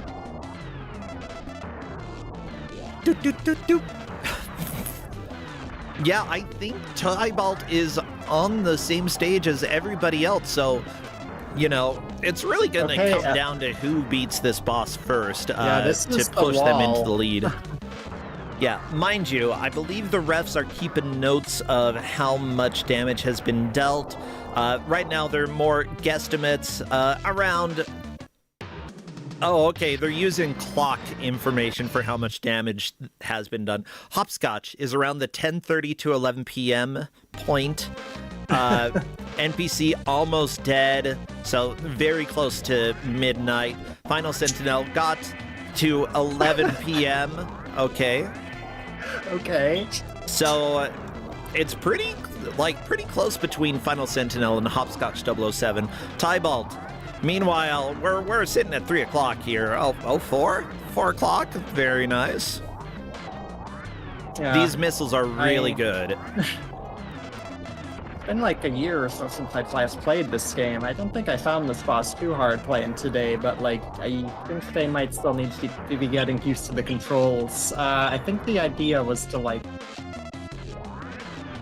keep chasing the boss, alternating between weapons, but like I think one thing is you don't want to give the boss a chance to like have some free time and beat you up again. Just like don't give it time to recover or just like turn back at you.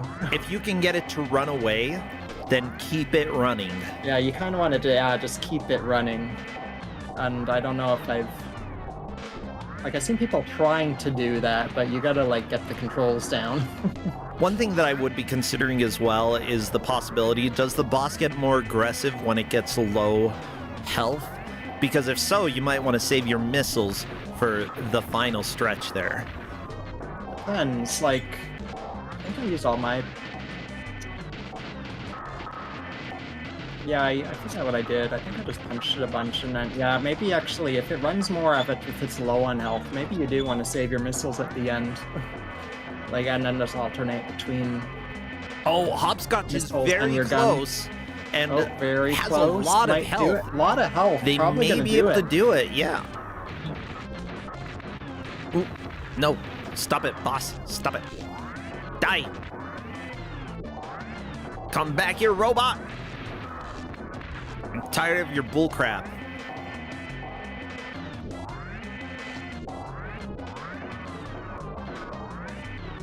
Just a couple more teeny tiny bullets will do it.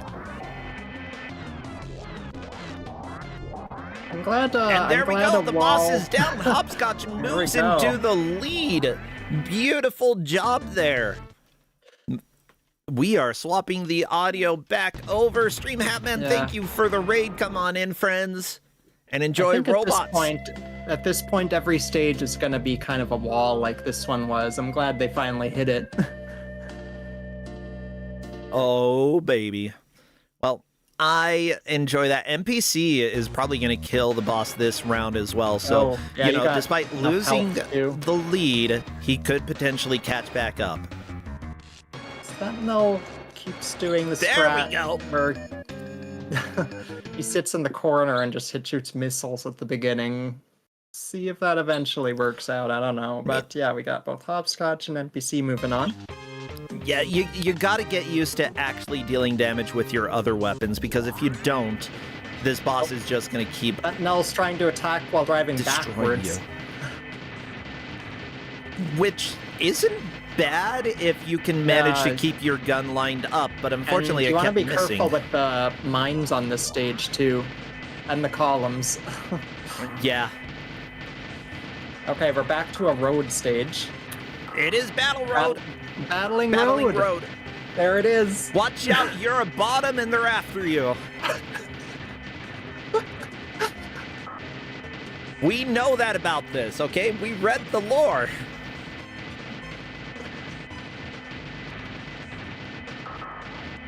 So I don't think the enemies on this stage 5 are going to give them much issue. This stage does have a boss. It's not a tank like the first road, but it's I think it's going to cause some issues for them, at least for a while. Yeah.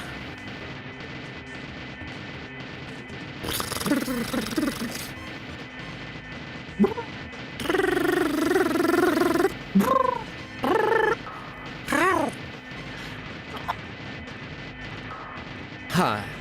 I'm just trying to think. Other superior mech designs. Nah, I think that I can't beat what I've got, the Cerberus Duck Centipede. Yeah, are there any advantages to using the duck's wings, or do we put something else there? Do we risk flying? Because that sounds that- like that- good, but potentially I'm gonna 'Cause die. If it's a centipede, we could add as many wings as we want, but that could also cause more problems. Yeah, what if you have to space the wings out enough? I mean, you could. It would make gliding a lot easier, I think. Yeah, what if this gliding duck centipede was just coming for you? I don't want... I mean, I don't want it coming after me. That's why I want to be the one driving it. It's my mech. Oh, Hopscotch is at the boss. Oh no, it's a pothole. So, yeah, we got, okay, 3 With- potholes that a turret will come out of. Okay. So, first you gotta beat the center one, and then 2 of them appear on both sides. Yeah, Hopscotch currently using the missiles here, which I fully understand that, but if there are 2 wanna- others, yeah, I would save the missiles for this probably part. not gonna survive this, but next time you might wanna save them for the when you're fighting 2 at the same time. NPC doing the same thing. I mean, it's understandable. Depends on how many missiles it takes to defeat each of these potholes.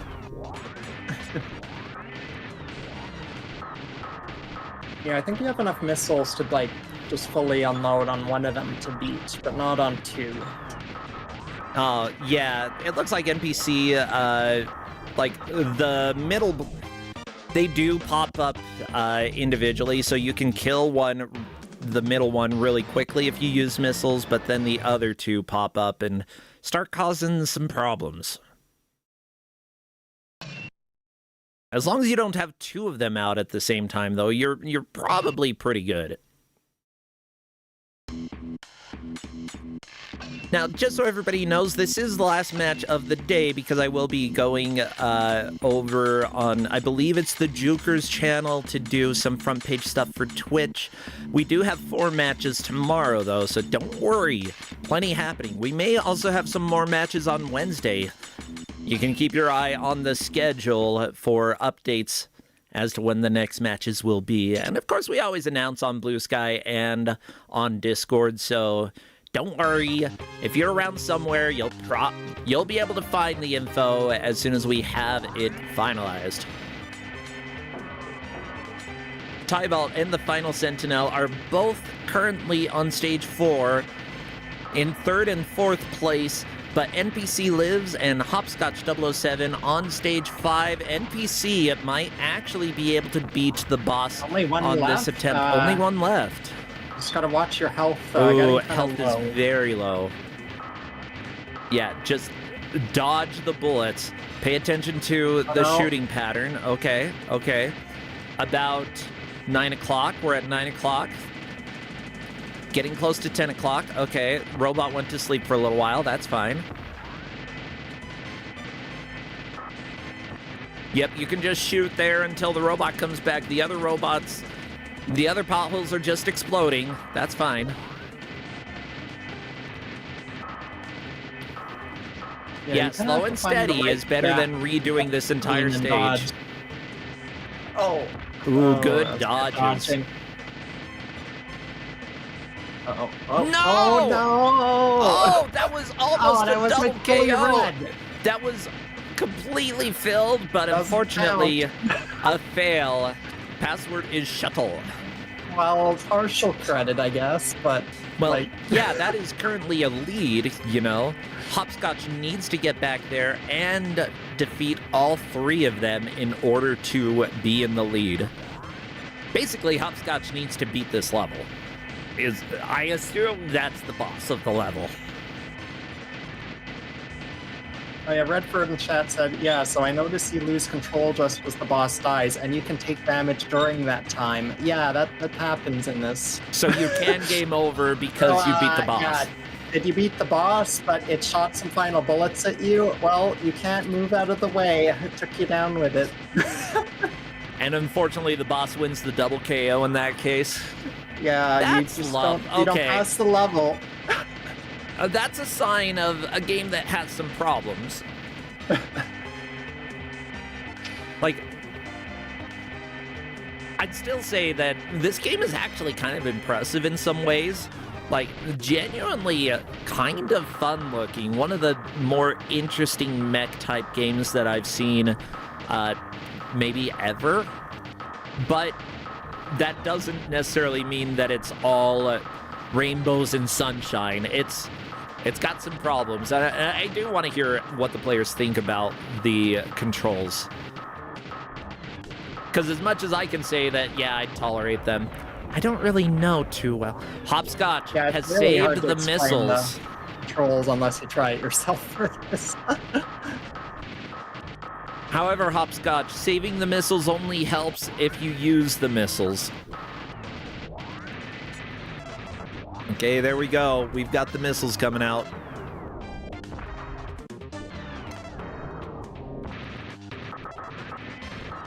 Ooh, unfortunately, Hopscotch took a lot of hits. Yeah, the thing is, like, if you're focusing on trying to charge or focus on an enemy and not focusing on the bullets, you might accidentally take some hits that you didn't want to. And there goes Hopscotch. Oh, Unfortunately, not enough to move into the lead. NPC still has that. And because we've got the auto-scroller section before the boss, NPC has a good chance of getting there and possibly getting the clear.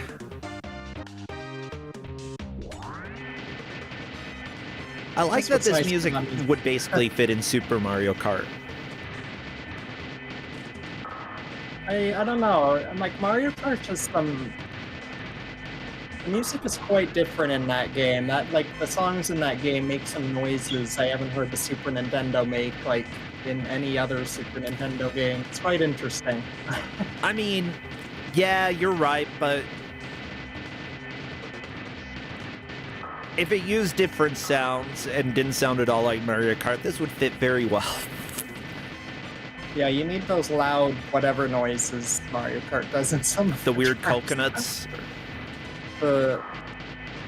All that, but like I don't know what that instrument is. I don't know either. The instrument. Whoever can tell me the instrument that's in Mario Kart, you know, you'll win one. You'll Yeah, get the the loud- instrument. The loud one. Yeah, the loud one.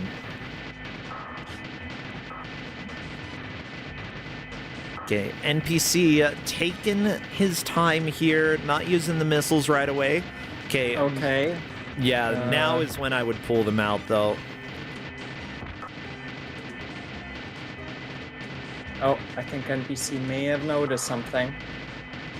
What, the placement at the left side? Yeah, I think it was the left turret. You could stay all the way to the left and it can't hit you, maybe? It was one of the side turrets. Yeah, I don't think the right turret can hit you if you're all the way to the left. And you're still lined up Okay. where you can shoot the left turret, so Yeah, this is... Okay, I think NPC's got this. it's pretty safe. Yeah. Once this turret goes down, swapping to the missiles would probably be a good idea. NPC just staying on machine gun, though. We'll see if he swaps. Yeah. Yeah, you still have to dodge for the right turret, so probably a good time to switch to the rockets, but, I mean, whatever works, just watch your health. Ooh, yeah, getting a decent number of hits and more than half of the right turret's health left. It's possible.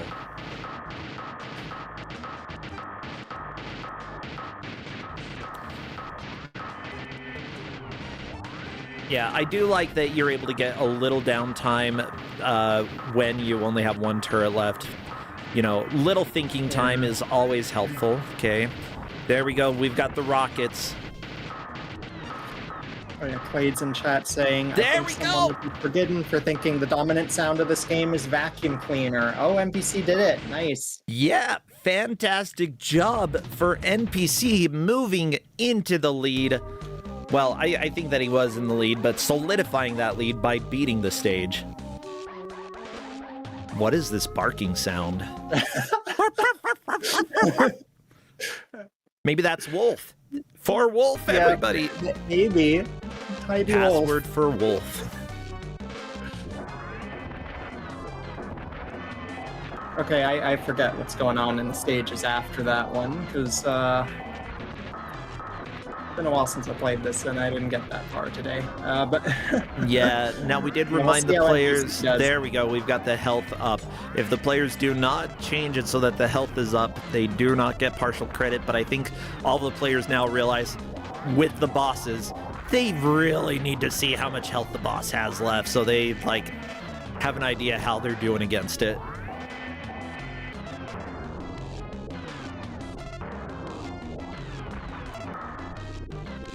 oh, NPC's almost fully damaged.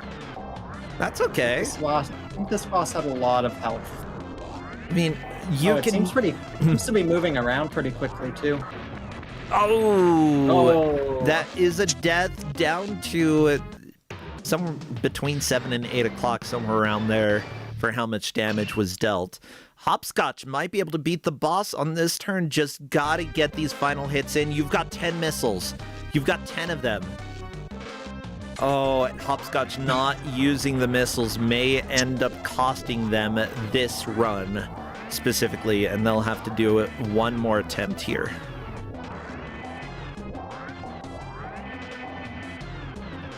Yep. Oh no! Oh, really close. I mean, great job for using 0 missiles there. But unfortunately, the missiles are very, very helpful. So yeah, NPC is in the lead with Hopscotch in second. Between third and fourth, it looks like both Final Sentinel and Tybalt have gotten the boss down to about 11 p.m. When it comes to how much health is left on the health gauge there. However, Final Sentinel did that before Tybalt. If neither of them beat it, though, we would probably go to a review check just to make sure that we know how much damage was dealt to the boss. You know, possibly measure the pixels and the depth of red that is seen on the gauge. Yeah, count the red and the pixels. Exactly what hue is this? Oh Yeah, no, Redford Sentinel says is we're gonna down! need to check the pie plate. How much does it seem like the boss is blushing? You are bottom, after all. Okay, NPC punching this guy. What a jerk.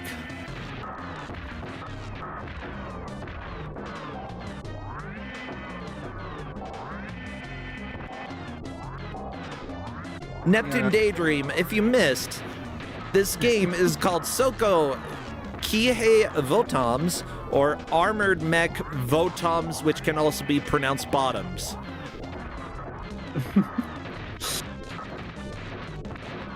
Because they are at the bottom of the rankings there. They're the ones who go out and probably will die.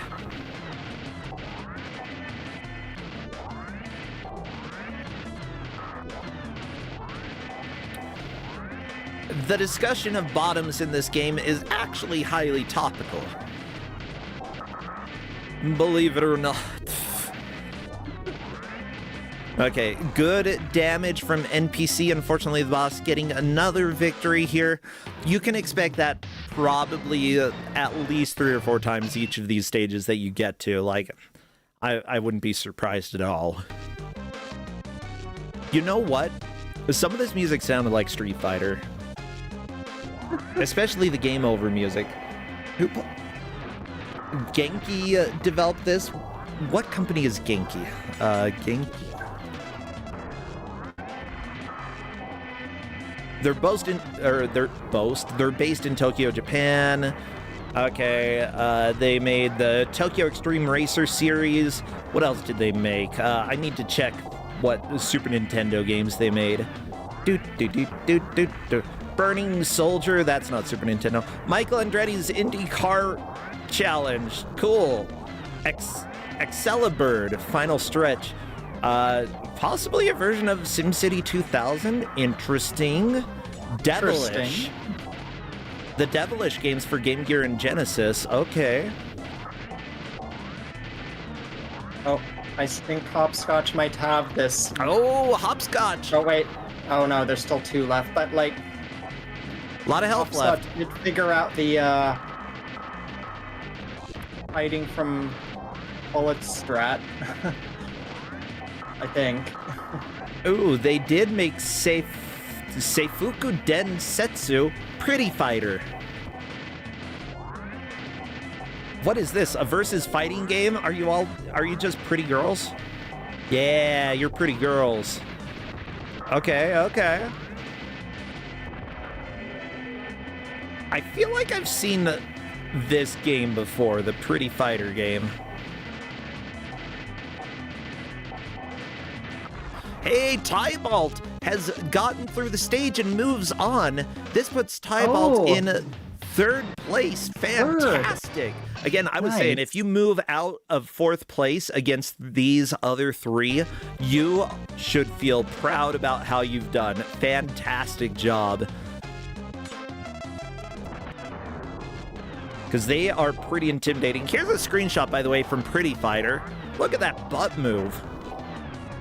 Like, look at... She's just aggressively using that butt here in front of Big Ben, of all places. Bam!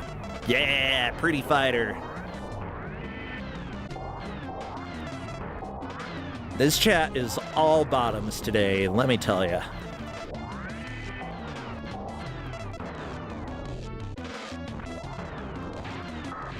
Okay, do I recognize any of their other games? Private Idol? That sounds questionable. Did they make adult games? They definitely made adult games. Oh my god. Oh, okay. That's not nudity, but there might be nudity in this. Okay. Okay, Hopscotch has moved on to stage 6. Yeah. Well, good. It's good that NPC's getting a little competition back. Yeah, there's about 5 minutes left to see if you can damage the boss more. Yeah. Tokyo Extreme Racer for Dreamcast. Again, probably their most well-known game from what it looks like.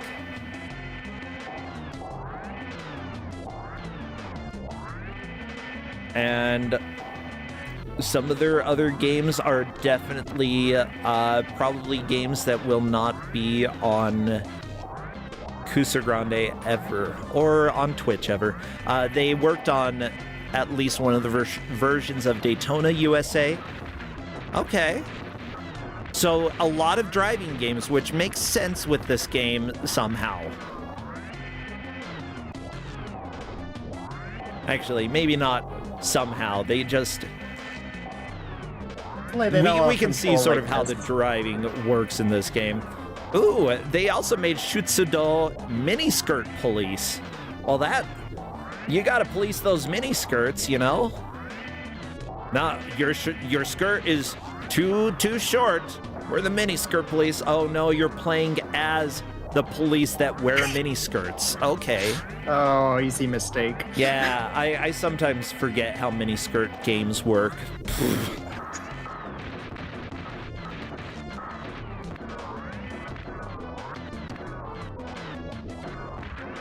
Do do do do do do Right, do. NPC's getting close to beating the boss.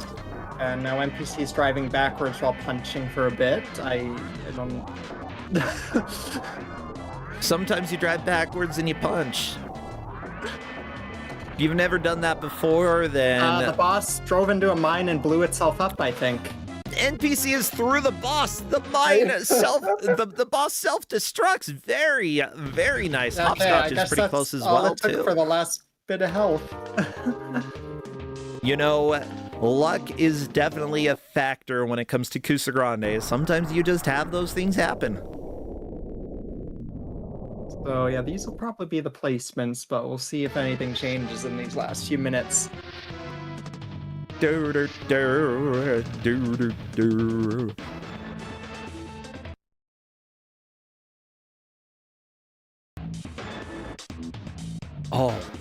Oh my gosh, those orchestral hits here. Some good notes. Just bam. Wee. Okay, I think this stage NPC's on is some different colored mechs you need to use different strategies against. You know what? The company that made this also, along with those, the miniskirt police and the other questionable stuff. By questionable, I mean like not available on Twitch for reasons. They also made Katamari Forever. Oh, okay. So yeah, this group like has a pretty diverse portfolio, but it always seems like there's some sort of like almost a third-person view where you're moving around in a somewhat flattish area. There you go. That's their expertise there. And I'm not saying that about their girl dreams either when I say a flattish area, okay? Those are a little more well-rounded. Anyways, what is this boss? It looks like... This enemy looks familiar, and I don't recall why. Is it because of the rocket shoulders? Probably. Yeah, maybe.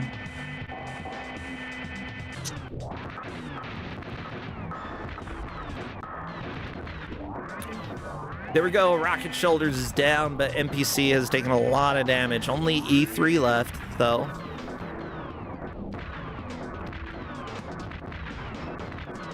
Oh, I think Hopscotch is through.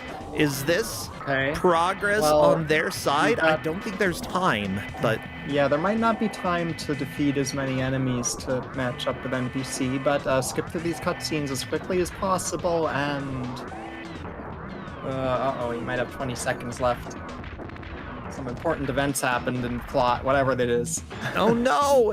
NPC explode! That's not good. Mech not explode if you want to survive. You gotta stop, take out the explosion parts of your mech. Come on. Well, I do think that this is the end, everybody. That is time. Give it up for all of our players, but especially NPC who managed to make it this far into the game, make it to stage 7, and killing a few different enemies there. Hi, NPC. We're going to ask you to come and chat. Hopscotch in a very clear second place. Tybalt, surprising, moving out of last place into third. Final Sentinel coming in fourth, but still doing an admirable job. Unfortunately, the boss on stage 4 was an absolute butt. Yeah, how do you feel that they did? Yeah, I think they did really well. Like, I was, expecting some problems around, like, stage 4 or 5, and, yeah, like, where I think most are gotten hung up, but the Hopscotch NPC did really good. Oh, hi NPC. How Hello, are the toast NPC. turn pick controls? My hands are cramping right now. Oh no! It's okay. It's okay. Yeah, Okay. Sorry, by the way, we usually just bring in the winner of the match because we want to talk about the experience there and, have limited amount of time. So, NPC, you won! You, Hopscotch just barely made it to that stage. I am shocked because that level 4 boss was bodying me for a while. And if I was really good at these kind of controls, I would know how to manipulate them and be able to fight them better, because it felt like that boss, or the two bosses where I had to fight one-on-one, were sheerly luck. Especially the second time, because he ran into a mine and killed himself, and I was like, yes! I mean, there is an element of luck in Kusogrande every once in a while, And I think that you might have still taken him down. Like, you were pretty close to running out of health that time, but running into a mine and exploding is just perfect. Yeah, I was really mad because there were a few times where I was so close to finishing the boss and then just dying, especially the 3 turrets when he was like full red and I was like, that's the minimized version of me yelling at home, because I just said a lot of curse words. Oh, good. I didn't. I just talked about bottoms a lot. Well, here's the reason. We read the lore, and Suku Kihei Votoms is translated to armor mechs Votoms, but Votoms can also be pronounced bottoms. And in fact, in the lore, they're considered bottoms because they're at the bottom of the ranks and are the most likely to die when they're at war. So literally, you were playing as a bottom throughout the game. Yeah, so it's literally like furries, a bunch of bottoms, very few tops. Oh my god. Yeah, something like that. Yeah, so what do you think overall of this game, It's one that you never played before. Despite the controls, I was really enjoying it. I do like the Bayou Billy style levels a lot more. Yeah. Like the auto-scroller? Yeah, the auto-scroller yeah. sections. The missiles were good and bad at the same time because they were useful, but there was always, it seemed like a specific time where they were useful and not useful. Yeah. I know that when you got to the 3 turrets popping out, we were discussing, Waffle Fox was saying, I think everybody's going to use all the missiles on the center one, and then 2 more are going to pop out, and they're going to regret it. I was it's kind of like the Attack of Killer Tomatoes, when you have to throw tomatoes at the pipes, because if you start at the easy ones, and then you mess yourself over and have to use the hard pipes, and you're gonna get hit no matter what. Oh yeah. Yeah, there are a lot of games like that the design itself encourages you to do it in one way, and then it's like, you did it the way that we thought you were going to do it, and now we're going to punish you. I almost pulled it off, though. You have to give me credit for that. Oh, you did? Yeah, that was great. I don't know how many more hits you would have gotten it. Yeah, Hopscotch had that happen quite a few times. Hopscotch did finish that boss right near the end of the match and did a fantastic job. There was a decent number of placement swaps during this as well between you two. Oh, nice. Yeah, it was nice that we didn't just have one clear lead the entire time. Towards the end, you really leapt into the lead, and that solidified it. Once you beat stage 4 especially is when you really jumped into the lead there. Yeah, but for me, I'm not really interested in mech games very much. A lot of them just don't interest me, but this one seemed like one that I could actually play and enjoy, even if the controls are weird, I grew up playing Mech Warrior 2, so I Mech love Warrior mech games. games are amazing, but that's it. It's Mech Warrior and then maybe this.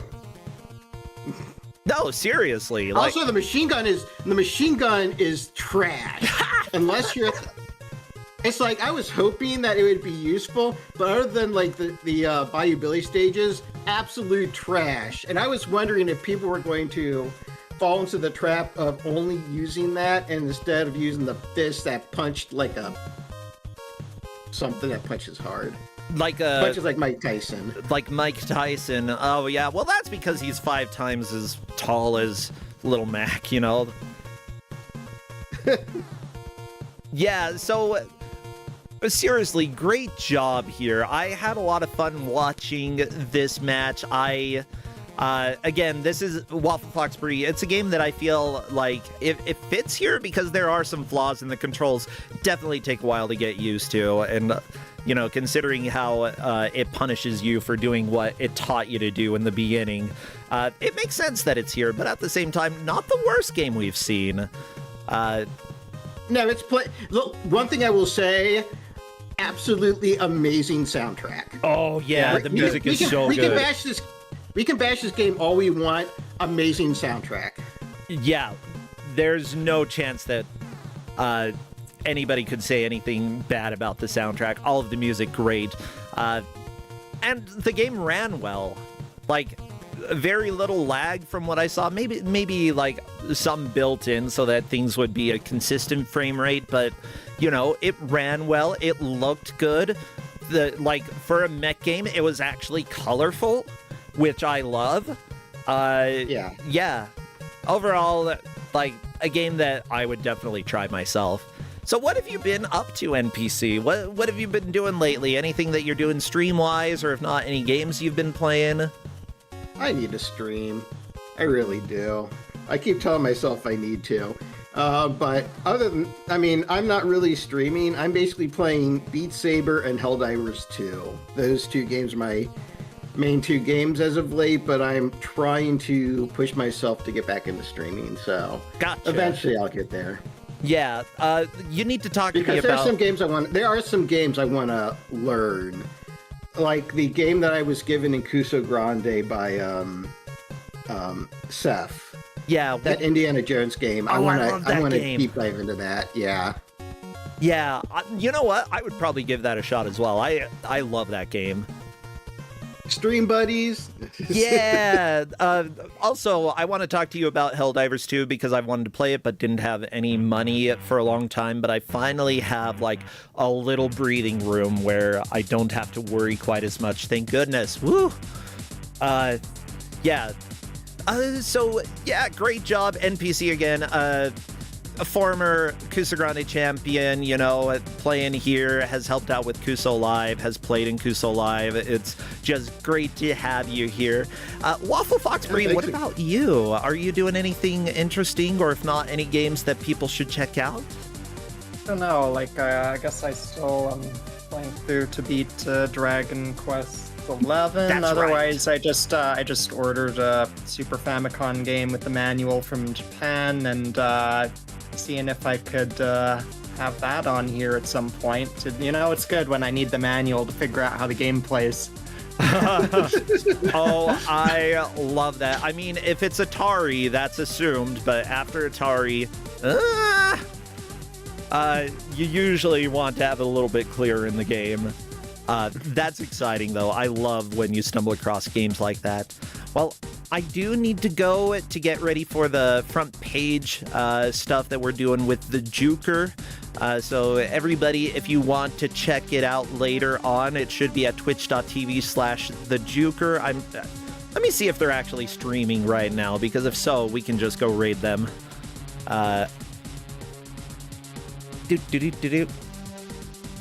Yep.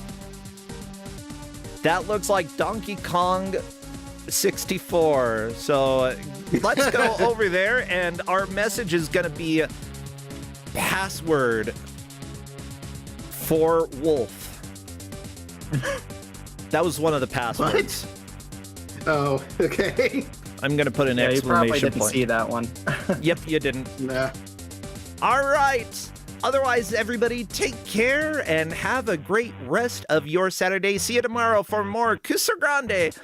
Take care, NPC. See ya. Bye, Bye, Bree. Waffle. Bye, bro. Bye. Woo!